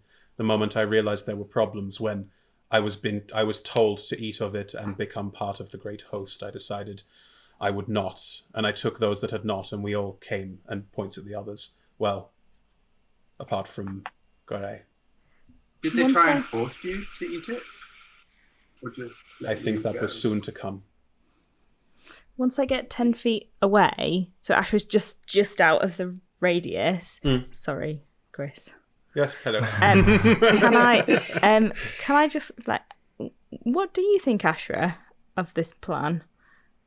Ashra, as you're now out of Prosp'rus's aura, you are still getting that. You immediately get that feeling the moment the aura has left, and you recognize it as, I'm out of Prosp'rus's aura. It's not insidious a charm enough that you immediately change your mind. And you also wrote yourself a note, and you could look at that note if you wanted to reinforce that now that I'm outside the aura, the idea of going back below the ice, the idea of finding out more about this Netherese city is very appealing. If the local nomads are doing that, maybe they can be a force that I can work with. Your brain starts making those conjectures, but you are smart enough and you are wise enough to what's going on here to realize I've been charmed, and I know what this charm is like. Yes, you're watching yourself be charmed. You're aware of this. My hand will probably stray to the pocket with the note in, and I will grip it quite firmly, but not actually read it, but just try not to break from the conversation. And I will give Prosp'rus another more overt look of like, what is your plan? Oh, you asked me a question. Yeah, makes sense. Yes, this makes sense. And I'll take a step back into your aura.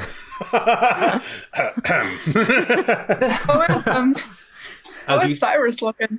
Cyrus and Viktor, you are still in the aura. I've sick. Yeah. Ashra, as you step back into the aura, immediately you realize, fucking charms. Like, you now have enough of double think here to be able to work this through. You've made enough rolls. I'm going to allow this.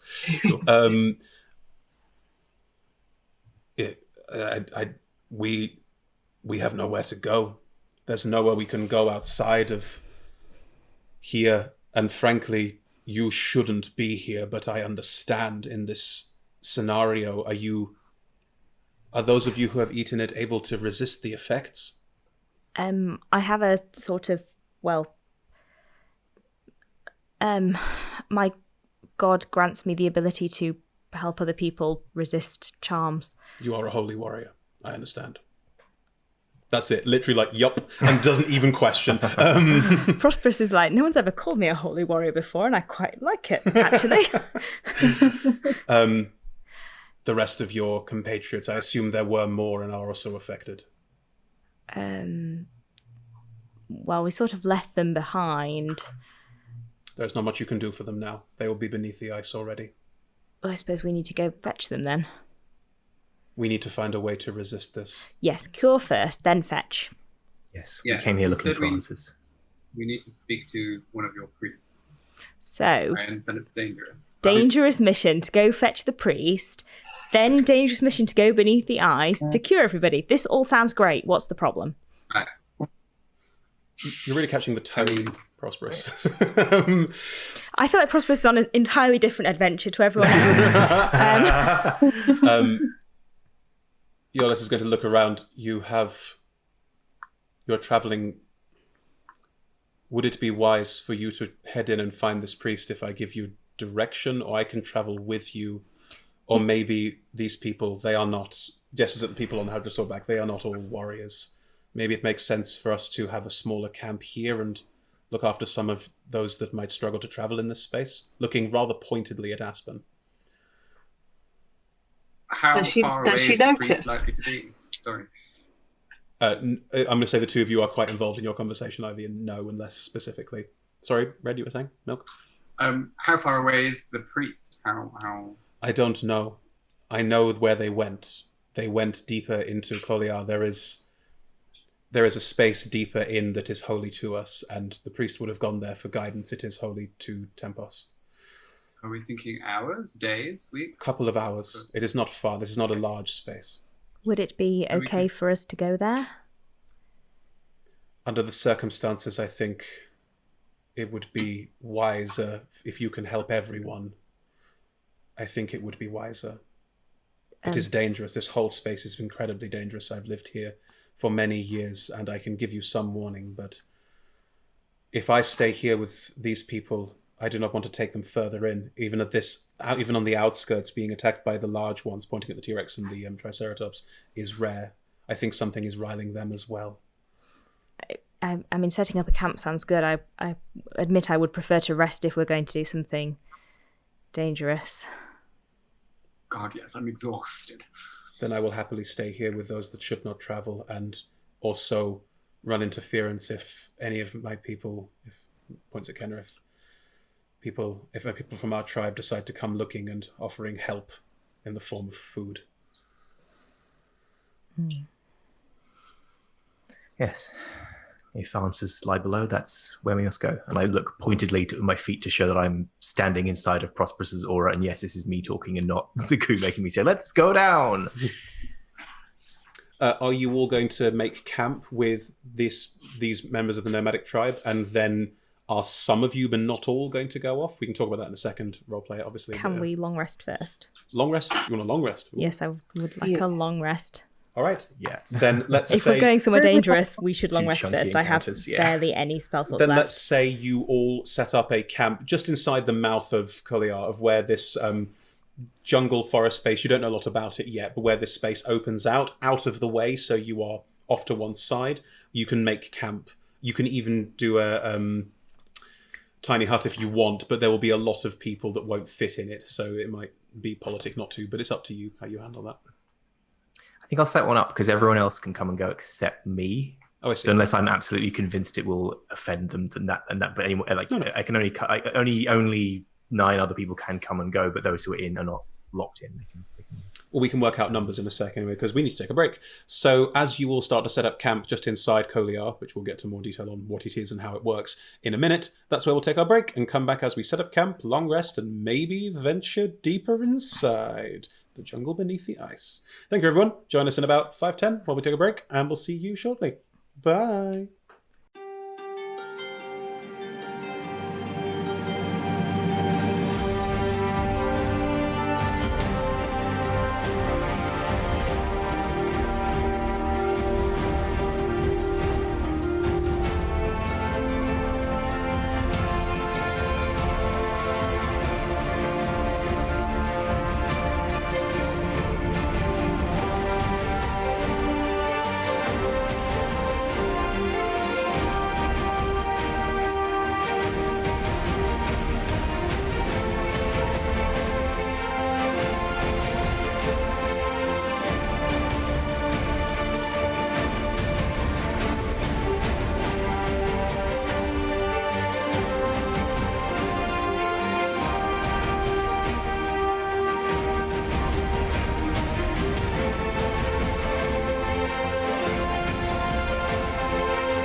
And we're back. Hello, everyone.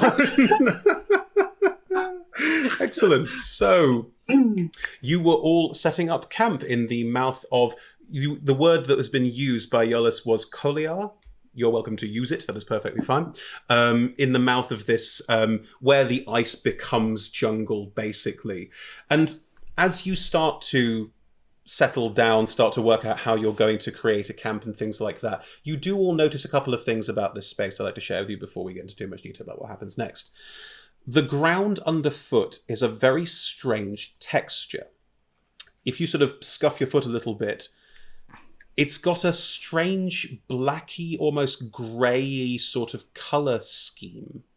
But it also has a sort of faint wetness to it, like a sort of muddiness. And if you sort of bend down and touch it, it's ash. The ground is basically made up of ash. And these plants are growing, these large trees in places are growing out of the ash, almost with a lot of the root system even slightly exposed in places.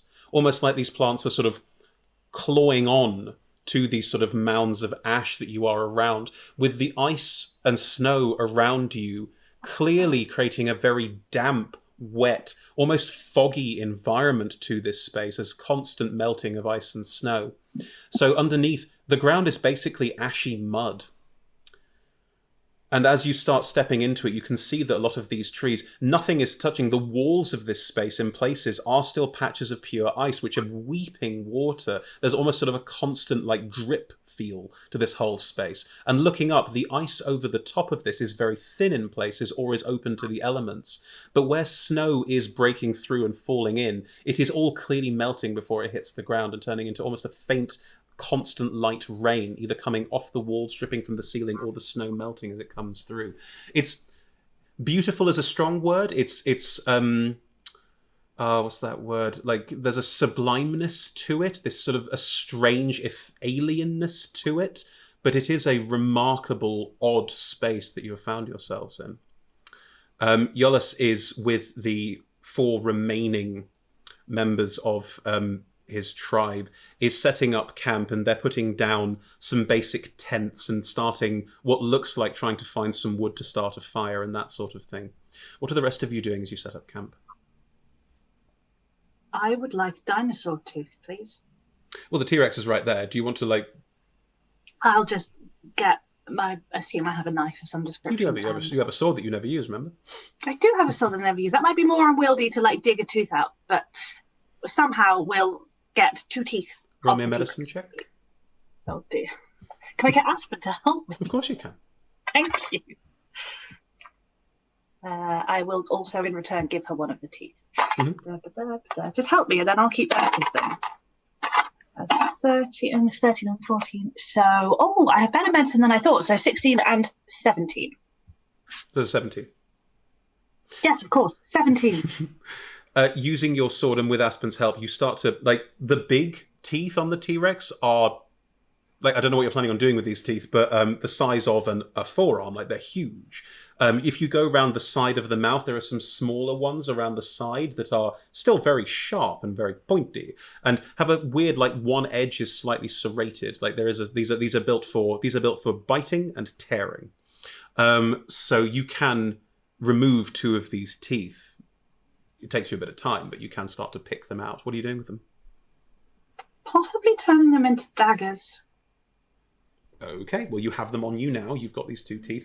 You note that the camp that Yolis is making is slightly to the side of the entrance, and is also, as you are by the T-Rex body, as you look across, is quite well hidden. It's not obvious there's a camp. And also, you note that the members of the tribe of the caribou, these red-haired nomads, they are working quietly, they are not talking very much, and they're keeping a very low profile.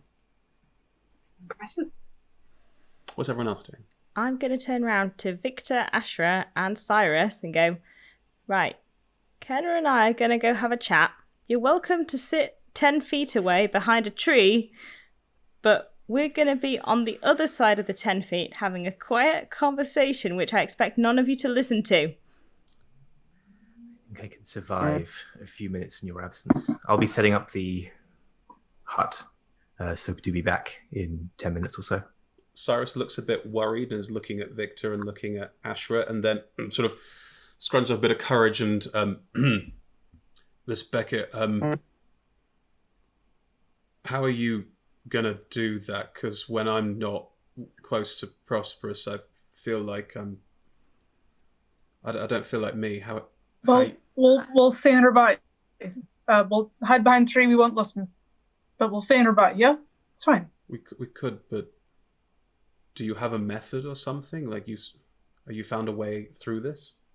Mental discipline, the usual sort of mental fortifications one puts up against supernatural attacks. Can I roll an insight check on that?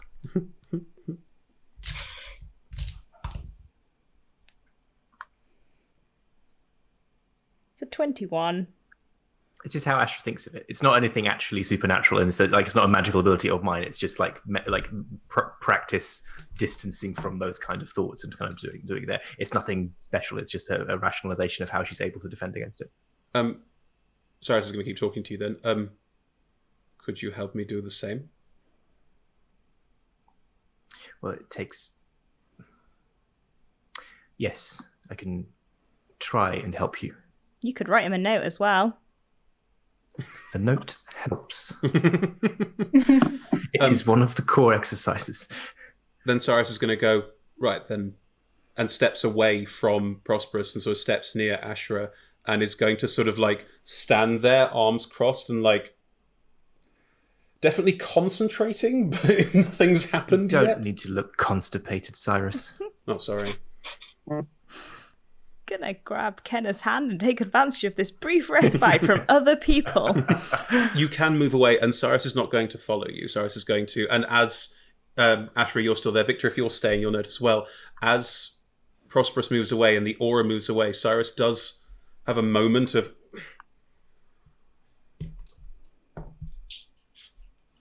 and looks around furtively and starts looking a little bit worried, but is going to like stamp his feet and resolutely stand next to Ashra, not looking concentrating, but definitely concentrating. Looking stubborn. Yeah. Viktor, are you going to stay with them? Are you going to give Prosp'rus some space? I'll give Prosp'rus some space. Okay. I feel fine.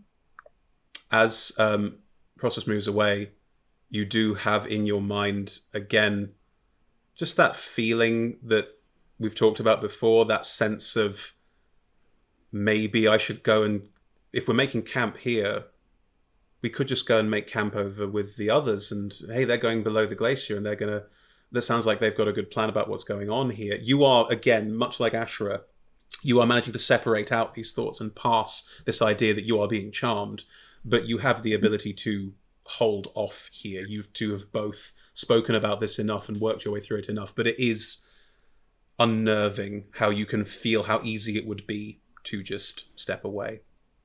Mm-hmm. I'll go stand with Cyrus and just kind of focus on not listening to the voice for a bit. Okay. If you stand with Cyrus, Cyrus can look at you and go, oh, this is so unnerving.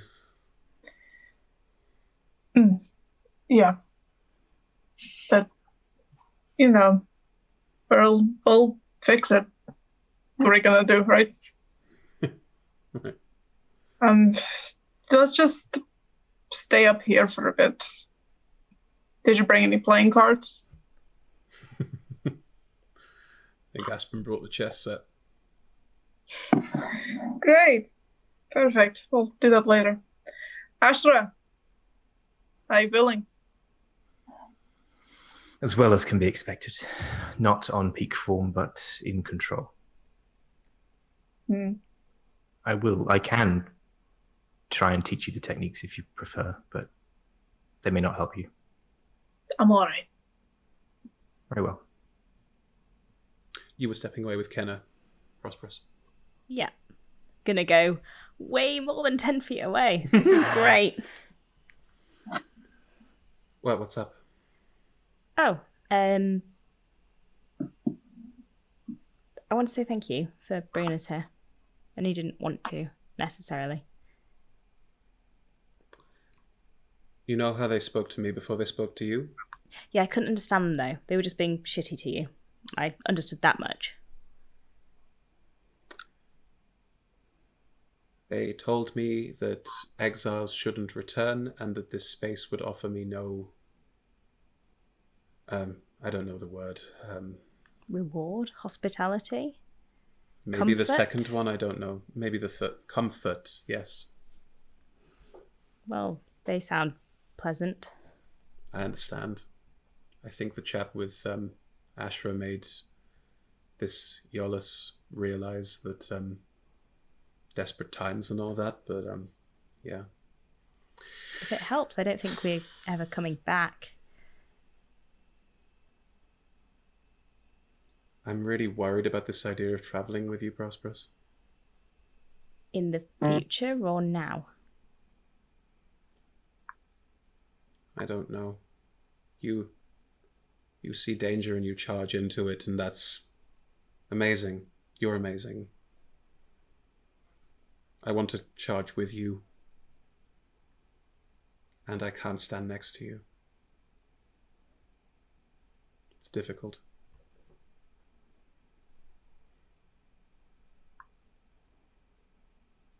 I don't need you to stand next to me.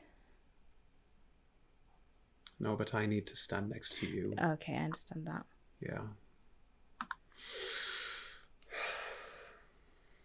I mean, I have magic that helps with that. I don't want you to be looking after me. Yeah, I get that too. I mean, there's always time. Practice. That's how I learned. Yeah. Sorry, you wanted to talk about something? No, that was it.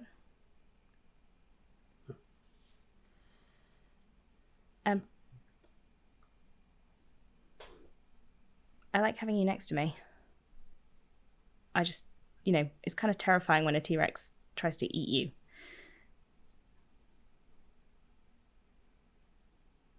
I don't worry about a T-Rex trying to eat me because, well... No, I've never really thought about that. Maybe I should worry a little bit more about a T-Rex trying to eat me. You kidding me? You're not scared of anything, and so far, I've not seen anything you should be scared of. Apart from what might happen to me if I'm standing next to you. Yeah. That... Did I ever tell you why I came here? Well, okay, I told you some of why I came here. Yeah, because of Edie, because you wanted to... Well, help. yeah, but... Okay, there was Edie. Yeah. But also, the reason Edie died was because, well, the person who used to lead my Order of Paladins got, too big for his britches and thought he could fight things he couldn't and told everyone to fight things that he thought he could fight and they couldn't. And maybe I didn't learn from that as much as I thought I had. I mean... Yeah, maybe. Yeah. Sorry. It's a good point. Is it not better then if you travel... Is it not better then that you don't have to worry about other people? That you're just there? No, worrying about other people makes you stronger. Looking after people makes you stronger. Okay. I don't think I should come with you for this next bit, by the way. I mean, that is entirely your choice, but also I really would prefer if you didn't get eaten by a T-Rex. Iolus mentioned staying here and other people staying here, and I'd like to be looking after them. I think that's where I'd be more helpful and not distracting you. I think you'd be really good at that. And to be honest, I kind of think you need to prove to them that you're not who they think you are. Yeah. By the way, are you okay? Do you need any more healing? No, I'm fine. Okay, just checking. Yeah. But I would really like to travel with you, and if that means that I need to not run at things so much, then maybe that's a lesson I need to learn. I don't think we need to decide this here and now. But yeah, I don't want to distract you from your abilities and from your duty. And I'm worried that I am. But it's about finding your place, huh?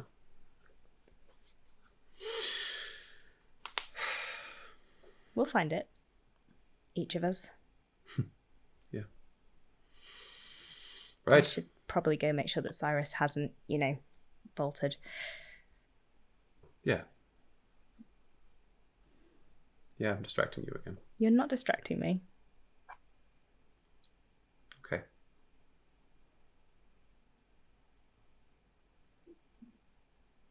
Do you head back? Yeah. Cool. Head back. What is everyone else doing while that conversation is going on? Milk, we've not heard from Milk yet. Milk would like to speak to Ash, I think, first of all. He's just going to sidle on over, squid on shoulder, nonchalantly, as usual, and say, okay, so I was thinking, Ash, if this is a good time. Sorry, just in with my thoughts. Probably in the middle of casting the ritual for the hut, but I can talk. Okay, so I thought I might try and speak to it. To It. see if It being it. It, the it, as it were.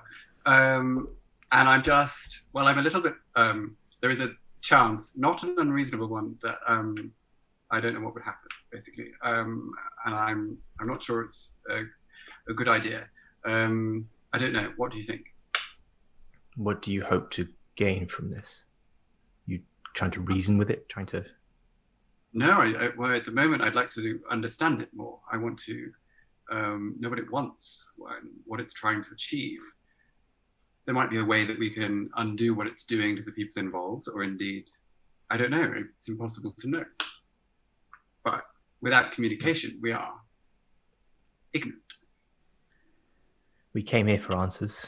This is another way of pursuing them. What do you need? I need only, if something terrible should happen, just bury me somewhere nice. That's all I'm asking. Sure. I was going to say, sure. I'm sure it won't come to that, but granted. Yes, I'll do it. Well, if just carry on casting, and as I say, drag the old lump out of the snow if it all goes horribly wrong. And I will sit down and sort of mentally summon Melanoe to my attention. And Milk. Hi, darling. Are we on speaking terms again? We were never not on speaking terms, darling. It's just all rather complicated at the moment. There are tentacles literally everywhere. How are you getting on? I am resolute in my belief that this devourer does not mean us harm. Quite possibly not, Melanoe, but harm might still be being caused. There is the nub of the issue. There are greater forces at work, Milk. I Aren't care there for you. always? Yes, I care for you greatly. But you understand you are also a vessel. You carry the children of my patron. So slightly start itching my face where the eggs of the alien god are sort of twitching. You are, in some ways, the most significant. And also, your continued existence is insignificant. It is possible for both to coexist. And I believe this devourer is the same. That there is a loss of self, but that loss of self may lead to greater understanding.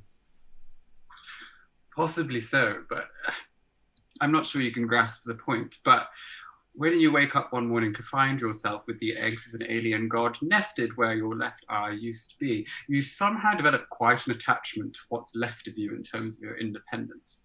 The very last thing that I am prepared to give up is what is left of myself.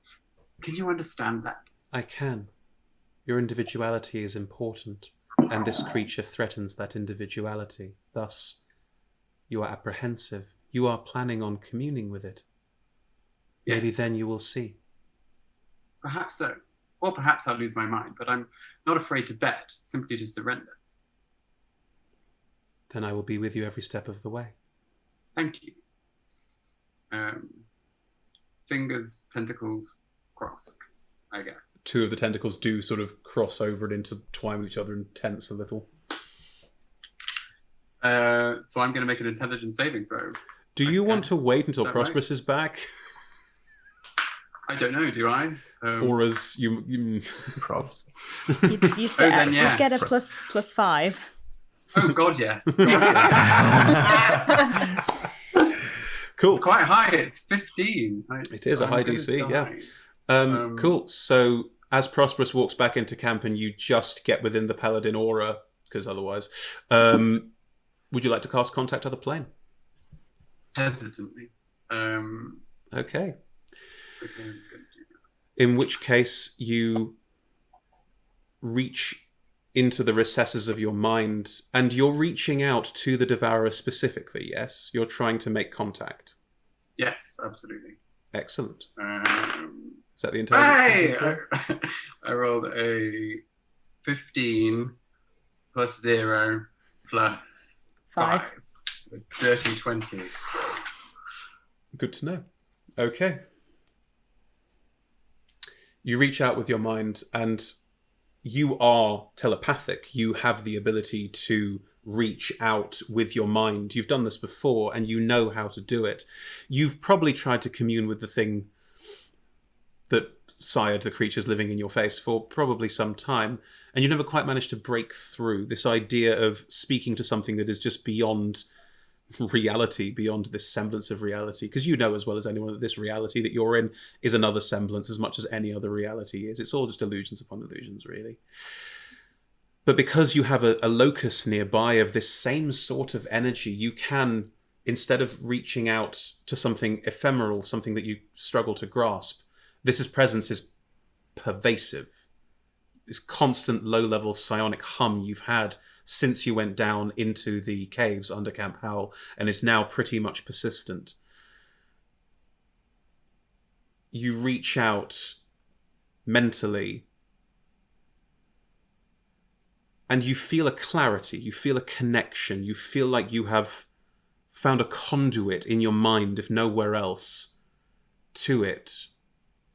There's no language, there's no discussion, but you suddenly feel a closer alignment to this creature and can now communicate with it. What are the rules of Contact Other Plane? How does it work? On a failure, that's okay. On a successful save, you can ask the entity up to 5 questions. You must ask your questions before the spell ends, which is a minute. Mm-hmm. The GM answers each question with 1 word, such as yes, no, maybe, never, irrelevant, or unclear. Mm-hmm. If a one-way answer would be misleading, the GM may offer a short phrase as an answer. Cool. I don't like doing spells like this as yes or no answers, because what the fuck is the point? So there will be a conversation. If within that you want to ask 5 specific questions where you want guaranteed yes or no answers, can you flag them for me as you ask them so we can make sure they're part of the conversation? But sure. Yes, you reach out mentally and you touch this entity. In your mind's eye, as you're starting to make this contact, you have a very strange sense of being sat in an icy cave. It's an illusion, and you know it's probably your mind trying to make sense of what it is experiencing to a certain extent. So again, illusions upon illusions. And this icy cave is lit from you. You get this strange sense of light bouncing off the walls of these icy walls of this cave. But there's also a black shadow that moves around and through them, liquid, almost surrounding and filling this space, but not entirely. So you get this strange sense of black inky swirls behind ice as you start to have this conversation. Is there an emotional color at this point to the experience? There is a warmth, and again, that thing you've had before, this sense of the sense it's trying to give is one of comfort and home. It is, as unnerving and eerie as this is, there is a sense of warmth and calm that pervades this presence.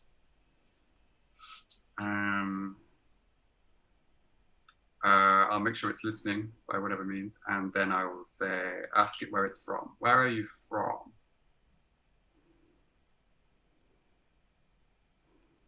I am older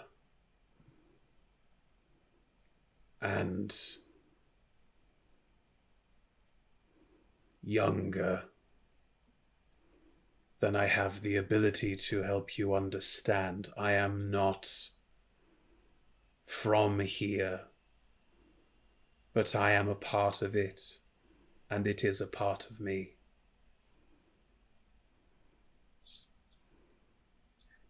Could we, in terms of what might be meaningful to people, could we call you a friend?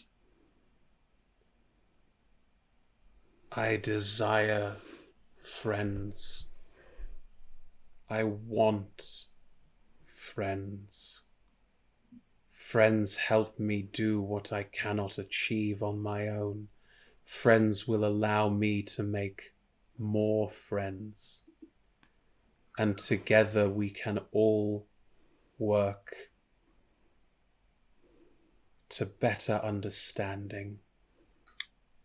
And I'd like to help you in achieving your goals. What is it that you're trying to achieve? You are reticent to help. You are holding on to what makes you you, and it is your crutch. Well, is the choice between being me and being you? Because then all you're asking for is my power and indeed my dignity. I do not want you to become me. I want you to be part of us. And what would I gain from that? Power, understanding, more friends of similar power to yourself, the ability to take this world and mold it into whatever we want. What would you like to mold it into? It is difficult to place a goal on something as expansive as widespread connection. Well, say it all goes well, a year, 10 years. Just paint the picture for me. What does the world look like? Are we on fire? Is everybody happy? Are they dead? Like, what is think in such into you? Absolute terms. I want us all to be connected, and I want us all to work together to make a space where we can all be connected. We're all quite well connected now, like through touch and allyship and in some cases affection. I'm not sure what you're bringing to the table. A faint glimmer, a poor reflection of the kind of connection I can offer. I do feel you believe that. I'm sure you are being sincere, but I feel as though something would be lost in the transition, do you see? And I'm not sure it's worth the price. Would you like some kind of special treatment? I can arrange that as well. No, I'm not here to bargain with you, absolutely not. I'm merely curious to understand your perspective on the universe as you understand it. And while I can see the great vaulting ambitions and indeed what seems like a desire for the betterment of the universe, you seem unable to see around the corner at which lives and choice and independence are being decimated. And therefore I'm unsure of your capacity. It is so strange that one like you, who holds power so close to my own, and one who has been granted gifts that will only make you closer to me, does not want to become part of us. Oh yes, but you see, there is such joy in being a pig rolling in shit. You do get genuine laughter. There's the whole cave visualization you have reverberates with it. Very well. Then you will not join. One more question, if I may, if I've not overextended your Go on, gracious one more. attention. DM says one more. Would you be able to remove the eggs in my face without otherwise changing me?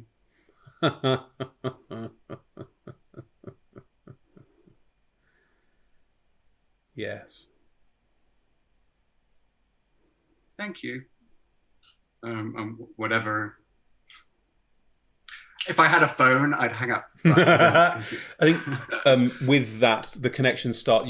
Holding it has been a major strain on your mind, and you can feel how if you kept holding on to it, you'd probably not be able to keep yourself conscious. This has been like a heavy weight on your mind as you do this. You step back out of it, visually don't move, obviously, but you metaphorically remove yourself from that conversation and blink, and you're back around.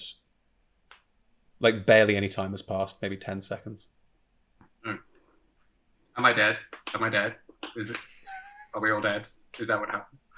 Are you looking up at Ashra right next to you? Watching you carefully. You're fine. Look pretty alive to me. Are you sure I'm not changed? Am I changed in some way? Am I still up? I will poke Milk. Oh no. Okay, that hurt. Feel pretty solid. I mean, you're not as fabulously dressed as usual, so something might be wrong, but... That's true. That's true. It has been a long day. I will proceed to recount gladly everything that was said except for the last question. To whoever is listening. Well, that sounds super creepy. Milk's kind of interpretation that this is probably quite a benevolent creature on its own terms, but that could quite easily involve destroying the entire planet on which we live, if not this section of reality. You don't live on a planet, but you know. Okay. On a plane? Are we on a plane? Flat disc. It's not a flat disc. No, it's just a plane. Just a plane of existence. Let's not get into Favorinian astrophysics. Just a plane of existence. Yes. Well, that makes it rather more urgent that we put a stop to this. Yes. Sleep and then cave dive. Ashra, you are setting up your doom. At the moment, 1, 2, 3, 4, 5. It's 10 people including you, yes? Yes. Right. So there's 5 of you. Cyrus and Aspen and Kenna. Yolis could come in as well, but 2 of his people would be left outside in that case. Well, all the 2 skeletons. No, because there's 4 tribal. There's 4 redhead nomads here, so that I think I'd keep access to the dome just to us. Oh, like include. Yeah, I'm fine for everyone to come and go, and it's like not necessarily. And we can still see what's going on, but I think access to it. I can make it transparent. I'm pretty sure. I'll double check that. Yeah, you can. But having it as a backup defensive point, even if we're being friendly. I understand. Okay. Yeah. In which case, do you communicate that to Yolis? Yeah, I'm setting up a sort of magical defense that can't accommodate everybody. It's mostly attuned to our people. She lied. But we're here and we can pass through it. So if there's any urgent need, we can still intervene. Yeah, I've seen a tiny hut before. It's fine. Good then. Yolis and his people they have their intent, so they will be there but separate. Yolis will step up to the edge of the hut and go, if we want to talk, maybe you should come out here then. I mean, everyone can come out apart from Ashra. You can sit in the doorway, right? And we can circle around you. It's not actually a hut, it's an invisible dome of force, so to a certain extent the conversation still happen, but Ashra can't leave it, which is fine. Yeah. You can still make like sound pass through and things, that's totally fine. Unless anyone wants to break off any smaller conversations, there's a big group one to be had about what's happening. Oh, Viktor. Later, I wanted to ask Prosp'rus, are you still up for learning how to pray? Oh, yes, absolutely. Definitely need to do that. I also want to have a quick chat with Ashra, but we can do that afterwards. Okay, in which case, Yolus will sit with all of you. Right. So, what's happening? Who's staying? Who's going? We possibly need to know a little more about what we're facing to make those sorts of decisions. I understand. This space, Koliar, is says a word in a language none of you understand. Kenna goes, hot springs. Yeah. Hot springs. Hang on. There is a word for fire under the ground.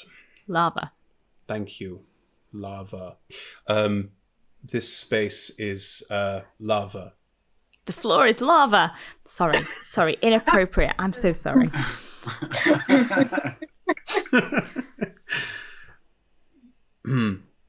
Is there a word that means it is like lava or volcano? Lava-like. Magmic. Yes, I think you understand the principle. It gets more like lava the further you go in. This, he points at the ground underfoot. This becomes warmer and it eventually becomes fire.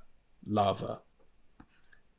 That sounds really dangerous, and we should think very carefully about how we approach this situation. Yes, that is a very good attitude. It's Prosp'rus is itching on the spot to start moving. Yes. Are you okay? Yeah, fine. Insight checks at Prosp'rus. Yeah, I want to as well. Go ahead.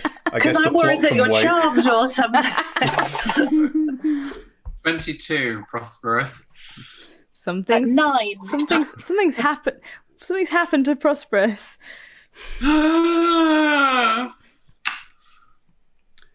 Anyway, Prosp'rus is trying to be very sensible. So, there are ways through.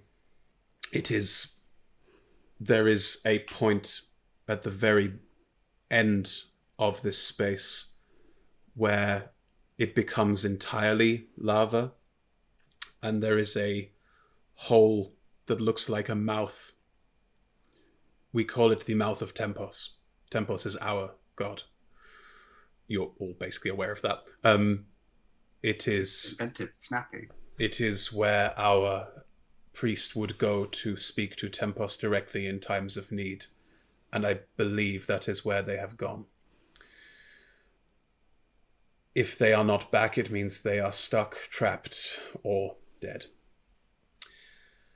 They will know best how to handle this. The blood of the devourer is something they gave to our people that may have been a gift from Tempos originally. I do not know. It is not my area. But if you want to look for them, you should go there. But it is dangerous. The floor is, as your friend said, lava. It could be very detrimental to people who are not... Detrimental is a big word. It could be very much pain for people who do not have the ability to look after themselves. Is it bad to wear metal armor in there? I do not know. I do not carry any metal. And Yolis doesn't. It's caribou furs, caribou hides that have been bound. Most of the weapons are bone. Are there any more of these lizard creatures? Yes. This entire space is full of them. They have a thriving system. Lizards and lava. Lovely.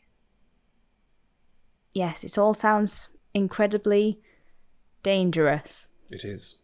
It's a very wise attitude you have. I approve of this.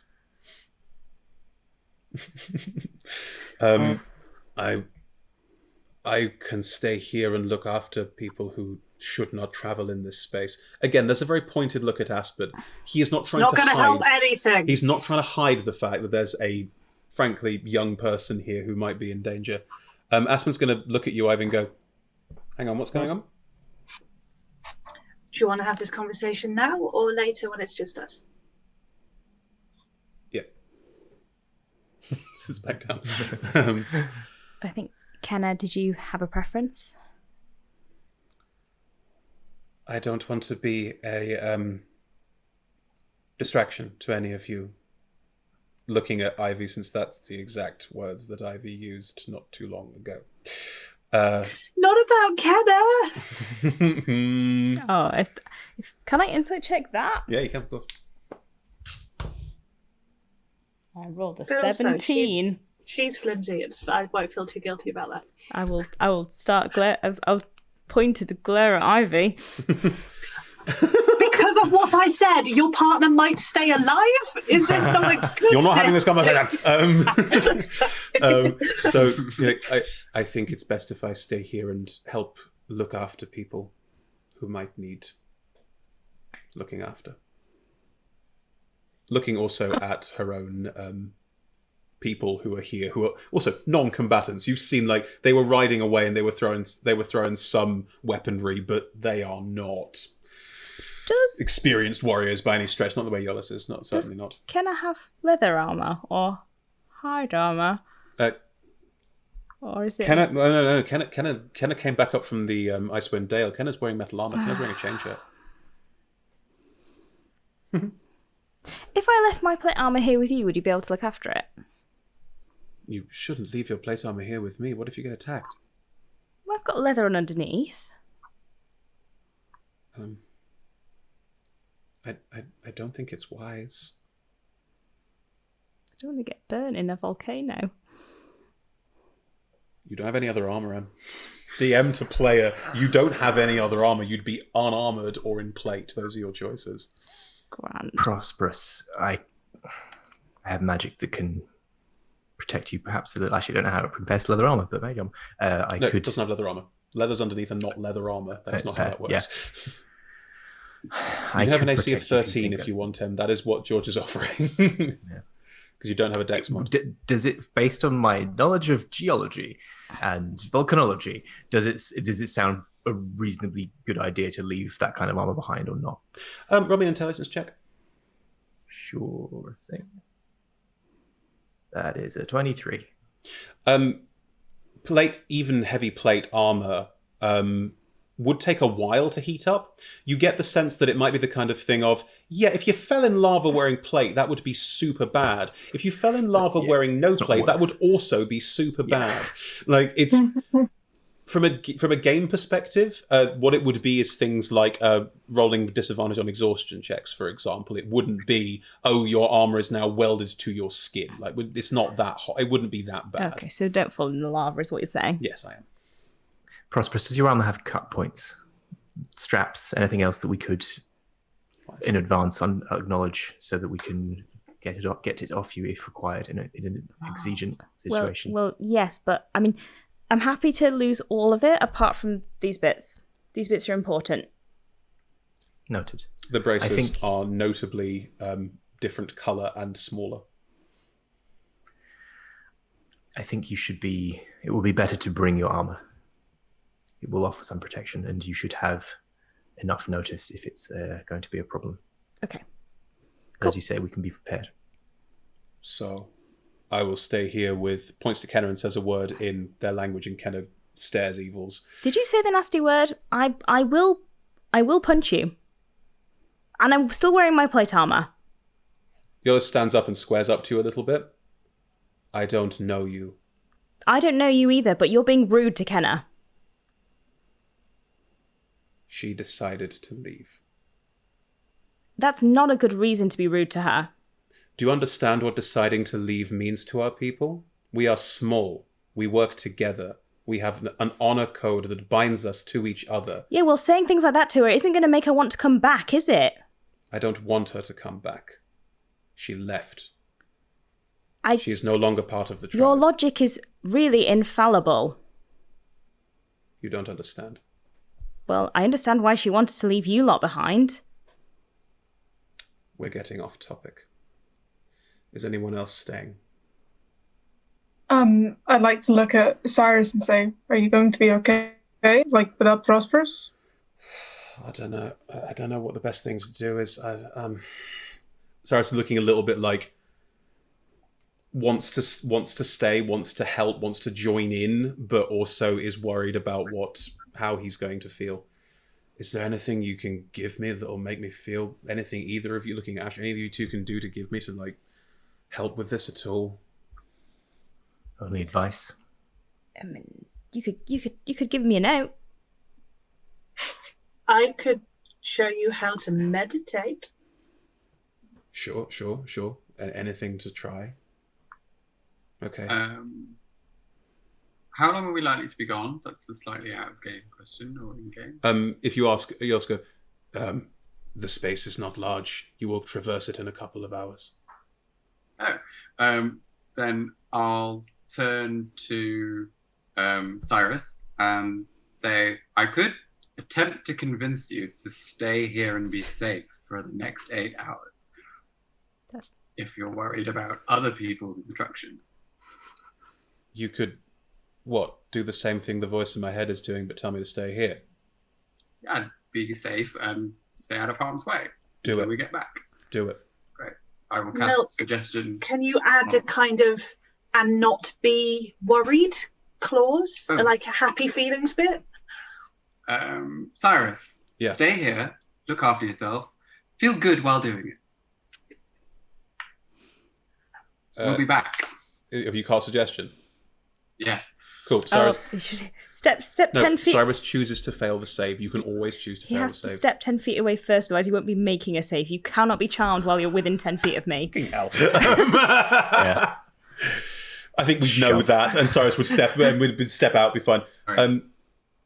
Cyrus, on hearing your suggestion, just blinks and...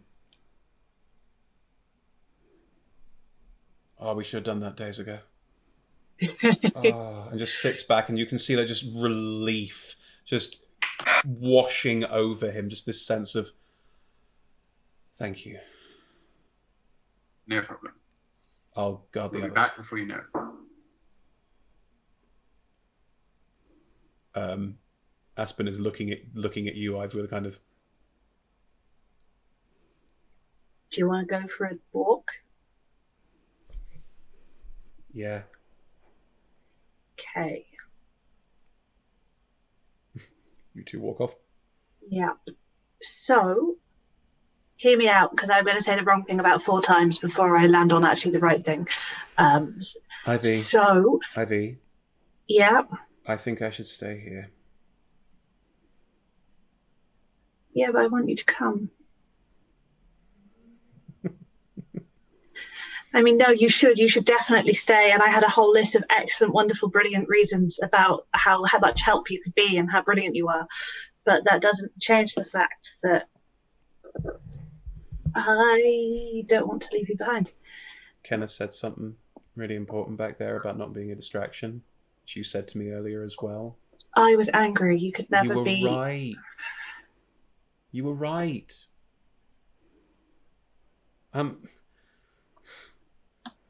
I want to help. I want to do things.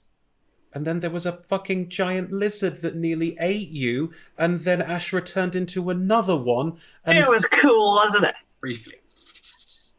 Ivy, I'm scared. Oh, sweetheart, yeah, I know. Think of it this way. This is not you being scared and not helping. With us, you will be by far the weakest person, and that will make you sad and reckless.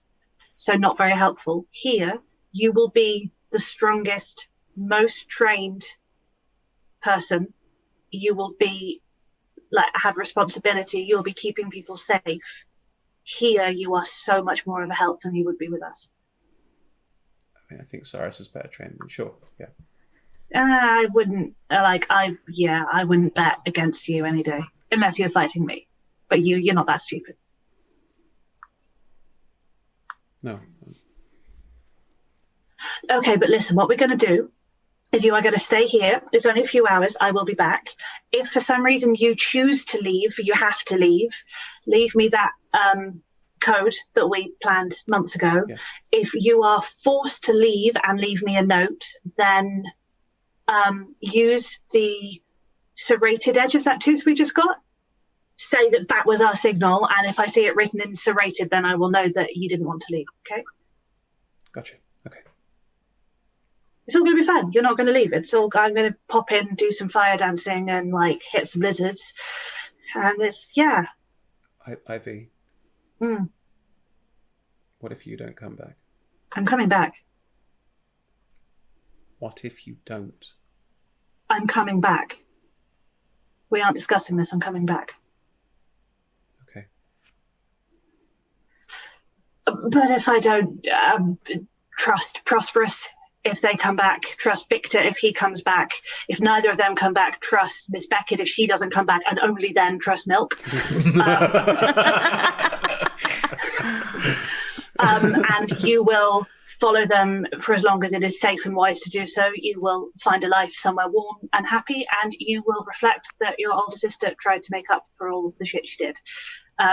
So that's your backup plan, but we're not going to think about that because I'm coming back. You cannot get rid of me that easily. I have a whole lifetime of tormenting you to get on with. She pulls you into a big hug. That's fine. Right. You go tell everyone. What? Tell her. Well, tell them that you're staying. I don't want to announce it for you. It'll make it sound like I'd be bossing you around again. Do the thing. Okay. Have all of you just been waiting while this conversation's been happening? Everyone else? I want to summon a steed. You could have been summoning a steed. You could have been. That's fine. Yeah, but I want to summon a dinosaur. No, I'm gonna summon another elk. Okay, you're summoning an elk. It'll just die. What's everyone else doing while Prosp'rus is summoning an elk? Probably telling me how stupid I am for summoning an elk. They can't see it's an elk yet. I'd like to go find somewhere to light a fire and wait for my praying lesson with Prosp'rus. Okay, is that inside the dome? Yes. Cool. So you've settled up inside the dome and is lighting a fire and getting ready for that. Milk, Ashra, doing anything in particular as Ivy comes back? I would, if it's a quiet-ish moment, start checking the pieces of the skeleton. It is. Went down. You collected 90% of all the bones, but there are some bones... Sorry, of the skeleton of yours that got damaged in the previous episode, you collected 90% of the bones. George, you and I both know what that means. You've got to find things to fill the gaps. Read me Animate Dead specifically. Spells. Animate Dead. Do choose a pile of bones or a corpse of a medium or small humanoid within range. Spell and abuse. It's a pile of bones. It is a pile of bones. You would be able to animate it. Chances are it wouldn't be quite as able as the other ones because it is missing bones. They're not huge ones. It's probably part of the eardrum, the tiny ones. But metatarsals, yeah, exactly. But you could probably replace some pieces if you wanted to. I'd allow that, but this is still part of this creature is gone. Yeah, I'm not going to animate it again now anyway, but I'm going to take note of which. I'm going to have to lay it out so I can get a map in my head of which pieces are missing. So then I'm looking for ways of fixing that before I bring it back. And anyway, I'd rather not do it in the field. Of course. Milk, anything particular you're doing while Ashra's laying out bones, Prosp'rus is summoning an elk, and Viktor starting a fire? I would sit and watch Ashra do that, and just continue my conversation briefly with Melinoe to see what she thinks in relation to what Daddy Under the Eyes had to say. Cool. Can we come back to that so I can finish off this bit and then we'll... Please. Thank you. Aspen steps back in and looking a bit sheepish, sort of... I think I should stay.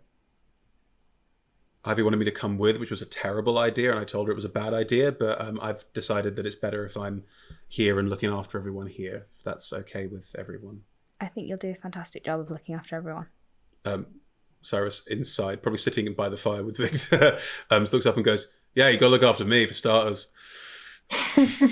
Someone better do it. Yeah, rubbish on my own. Kenna just sort of smiles, nods, and... Cool. You finish summoning your elk? I take Eloise's reins and lead her over to Kenna. What? For you, in case you decide you have to go, because these people are dicks. They're not wrong. I know. That doesn't make them right to be rude, though.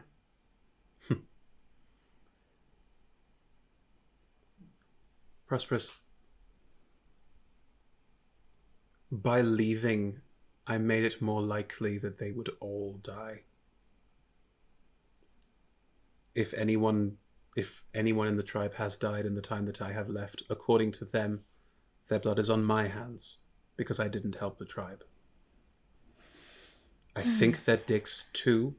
I'm glad I left. That doesn't mean I don't see it from their perspective.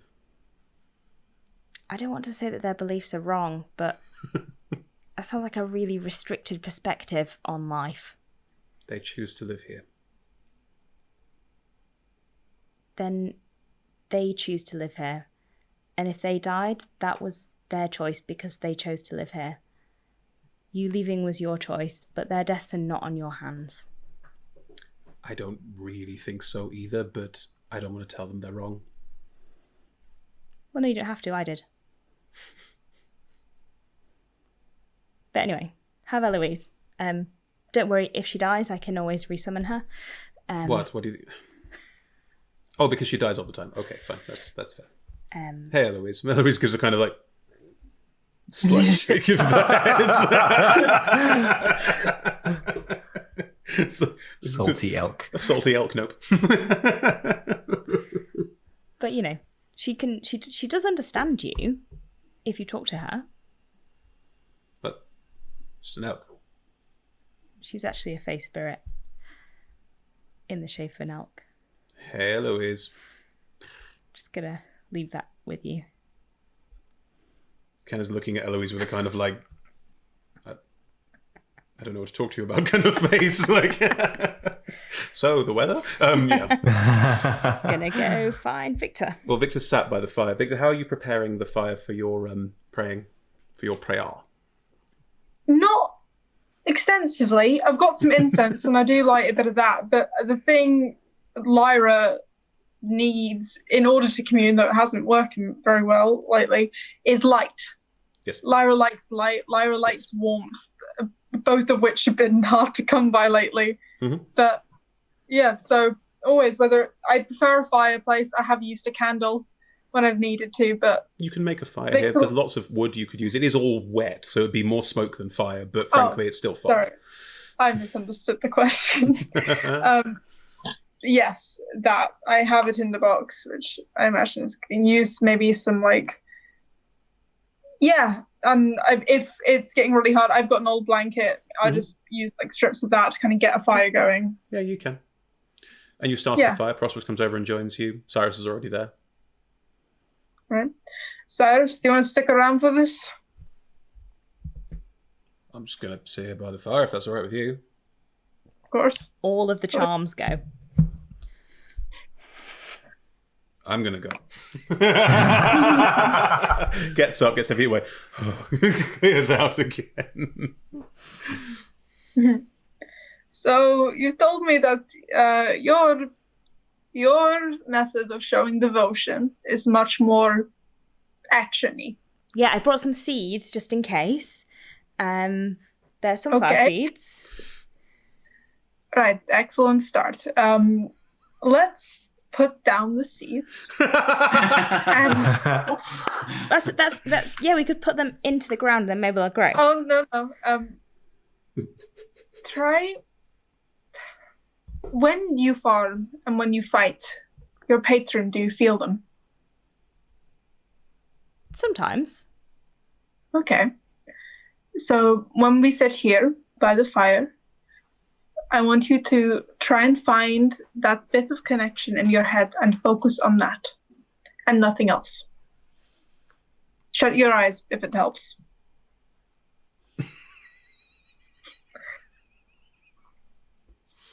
Okay. Sorry, I couldn't see.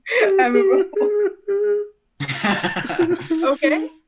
Do you think if Right. I tried like swinging the scythe, that would help? Maybe not near me. With Do your you- eyes shut. with your eyes shut. Now, just slowly empty your head. Take a deep breath. And reach out and ask a question in your head. Okay. What would you want to say? What would you want to ask? Maybe tell them about what you've done today. Okay. I betrayed all of my ideals by bringing people here on a really dangerous mission, and I shouldn't have done that. That's a good thing to start with.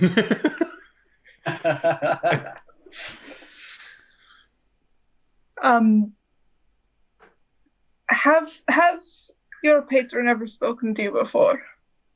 No. Right. That's right. Well, it's always a first time. I'm really sorry. Emma, remind me of the name of Prosp'rus's patron. Chantea. Thank you so very much. So sorry. That's okay. That's on me. I should have remembered. But it's like you seem to be having some problems staying focused. I know that you like to be on the move quite a bit. Don't you get exhausted? No, not really. Well, maybe like when we've done like a few fights and I've run out of spells, but then, even then I could just keep swinging the scythe forever, basically. Really. What do you want to say? Like, clearly you want to say something enough that you've asked to try something new. What is it?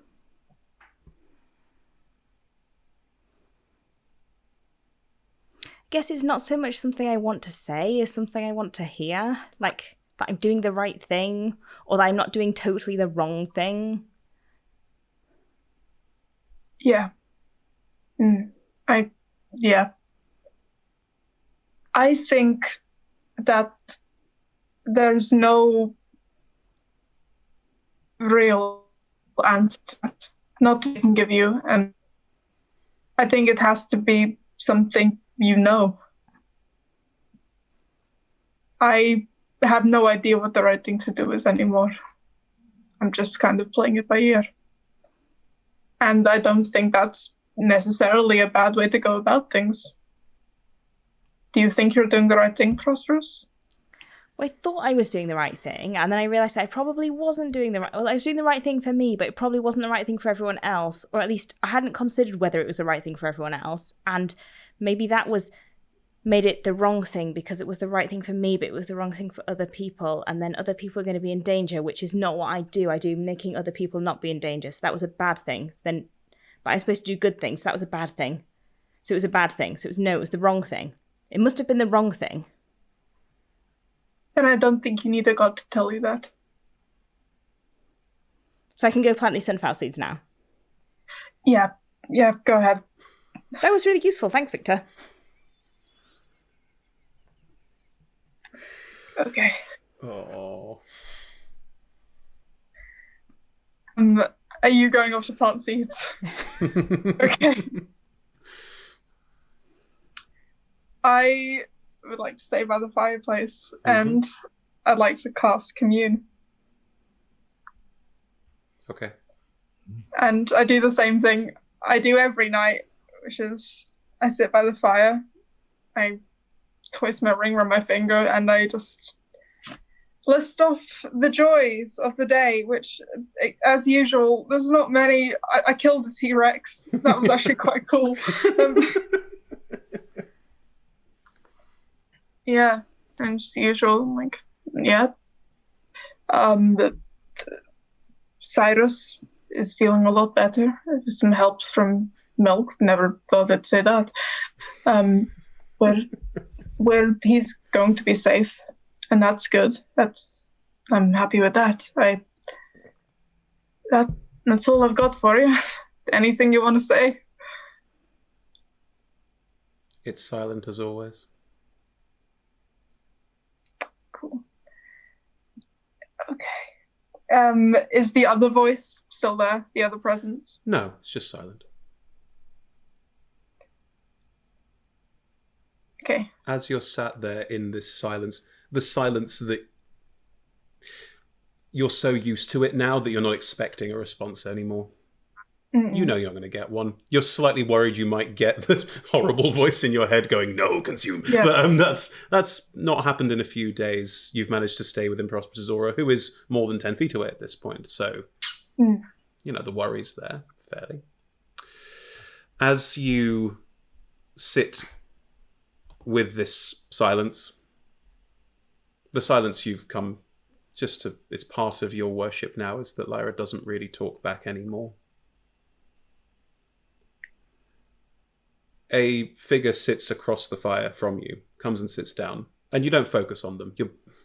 It's probably Cyrus come back, or maybe Kenna or Aspen's come over. Mm-hmm. Do you look up? I spare a glance, but I'm busy. As you look up and spare a glance, sat across from you is a resplendent golden tabaxi who just smiles at you. You're new?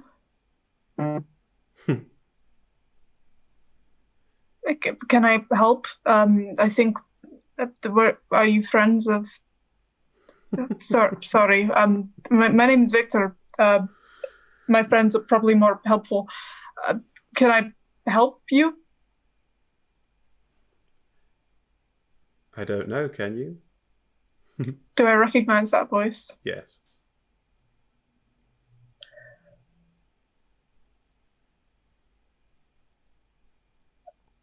Tabaxi. I guess it would make sense that it's your tabaxi. I thought I'd try something new. Quite like this. It's a good look. I was saving it for a special occasion. Where have you been?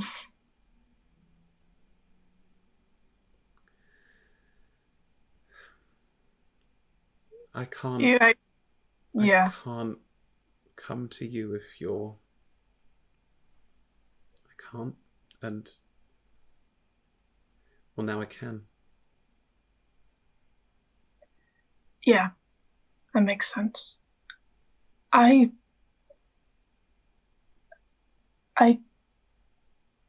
Is this, are we good? Are we okay?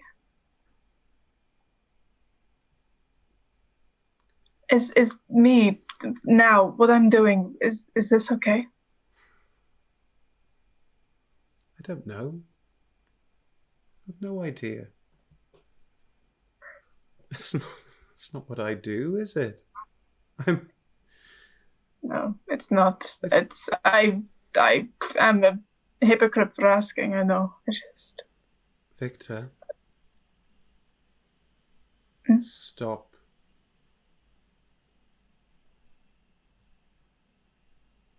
Okay. Okay.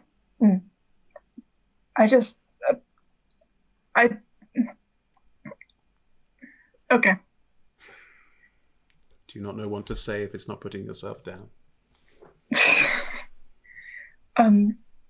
Right.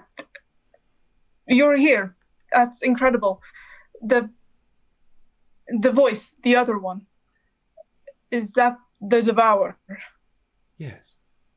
Right, yes, I figured as much, but... Yeah. That's why I'm here. Of course.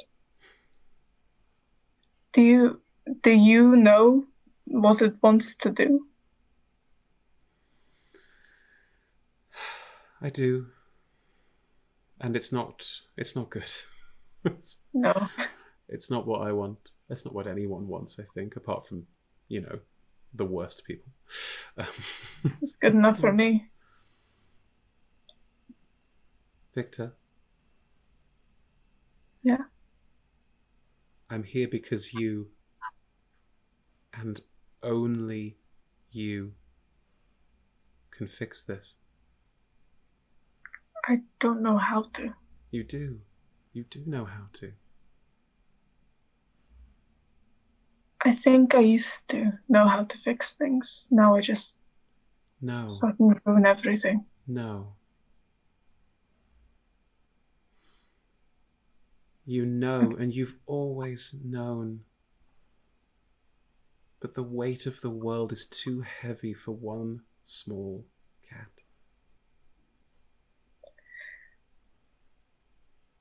Yeah, you're right. You are. I know. Of course, it's you. Of course, you're right. I know. I'm not infallible, Victor. If anything, you could say I'm too frivolous. Yeah. No, I mean, no, I wouldn't, but I could you think can it. and you should. I do. Mm. You need to fix How- this, Victor. You can do it. How? You know how, Victor. Bring the light. And as she says, bring the light, the fire glows quite bright to a point where you almost have to like close your eyes a little to shy away from the heat and the brightness of it. And as you blink, you're speaking to no one.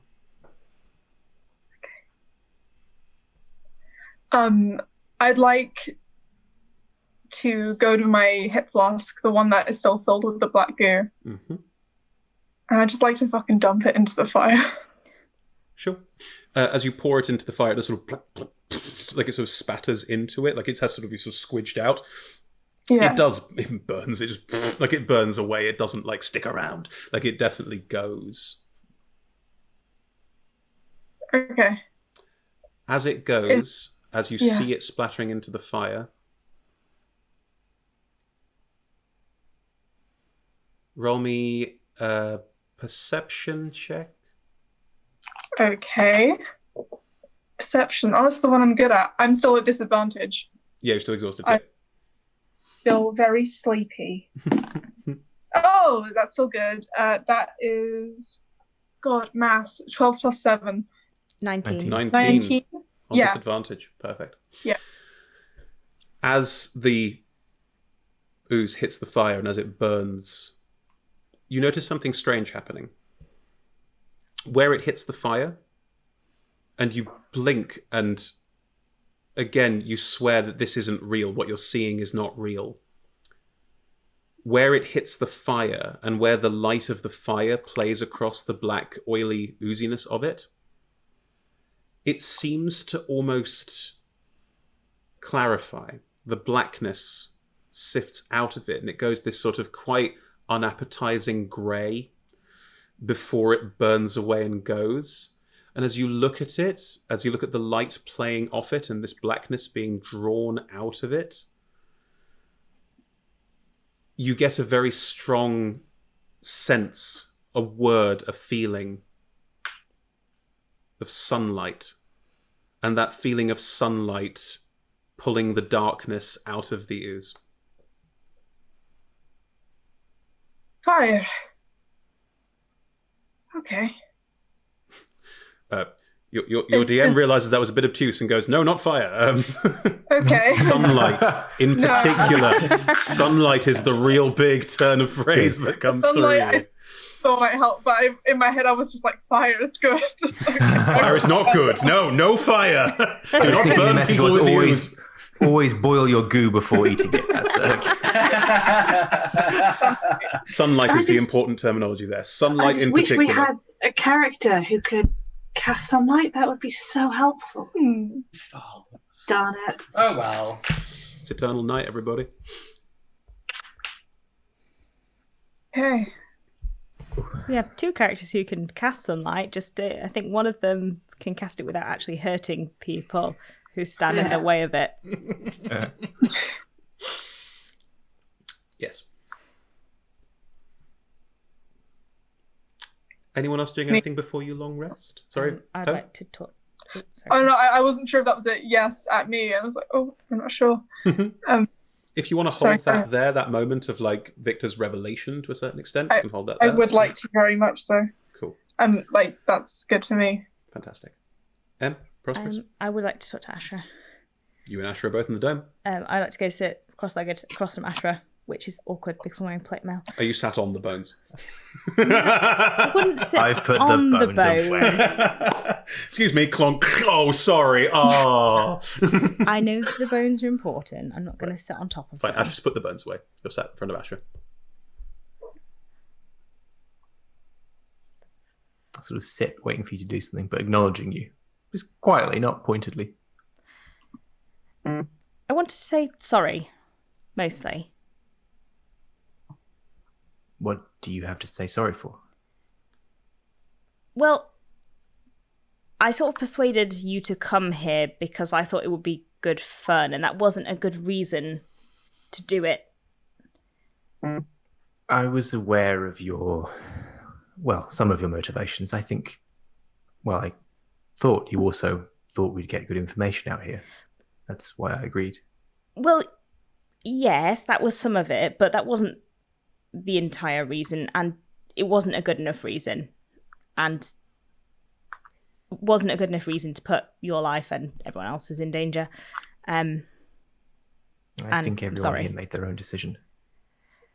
Unless I'm mistaken, everyone had as much information as was available to us, and it was a reasonable plan. There was nothing left for us at the encampment, little we could learn in short order, while also being exposed to those those we left behind. This was proactive. It's very you. And I don't think I'd have done it otherwise. And that would probably have been a failure. I'm used to people in charge who make bad decisions and then other people pay the price for it, and I don't want to do that. If you're going to be in charge, and I think if you carry on the way you are, you will probably find yourself in that position more often, whether you want it or not, because people will follow you, because that's what you inspire in people. You're going to make mistakes, and you have to learn to live with that and to deal with it within yourself and for everyone else, and those two aren't the same thing.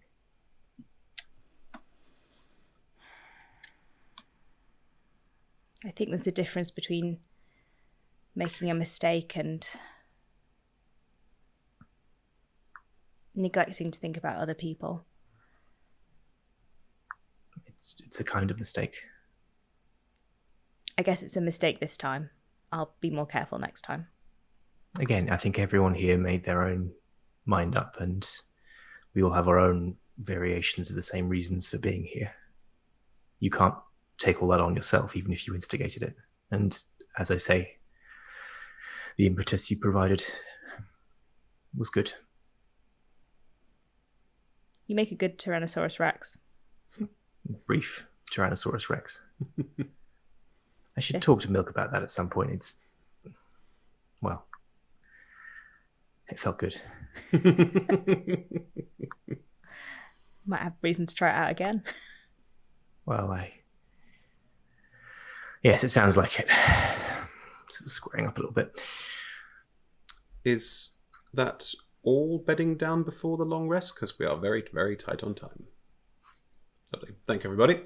Cool. So you all bed down for your long rest. You may all press the long rest button. You aren't leveling up this time. It's just a long rest. So that's where we'll pick up in the morning in Koliar, in these hot springs, and see what the rest of this strange place underneath the Red Cave Glacier has in store for you, because that's where we're going to pick up next time. Thank you so much for joining us, everyone, and thank you for joining us for the dinosaur fight. And some lovely character moments. Wonderful. Thank you very much, everybody, for taking part in that way. If you enjoyed tonight, we're playing every Monday evening, 6 p.m. to 9 p.m. BST, or morning if you're in the US. Do join us at twitch.tv/DND or twitch.tv/AdventurousWanted, and catch up on every episode at youtube.com/AdventurousWanted, normally about a week after the Twitch release. So you can catch it in either place and definitely catch up with everything as it goes. We also have other shows you can watch at twitch twitch.tv/Adventurers Wanted, and on our YouTube channel. Other D&D shows, other gaming systems are available, obviously. So yes, do come and check us out there. We are Adventurers Wanted, the 5 people here, as well as a bunch of others that we all work with. So do find us on social media. We're Adventurers Wanted on Instagram, on Facebook, on Patreon if you want to patronize us and help us make more shows like this. Otherwise, on Twitter, we're Adventurers250. So do check us out there as well. Massive thank you to our sponsors, D&D Beyond and Ultra Pro. Couldn't do anything without the two of you, and our partners, Idle Champions. And yes, thank you. Big thank you to everyone who helps us make what we make. Right, that's it from me. So wave goodbye, and we'll see you all next week. Thanks, everyone. Bye. Bye-bye.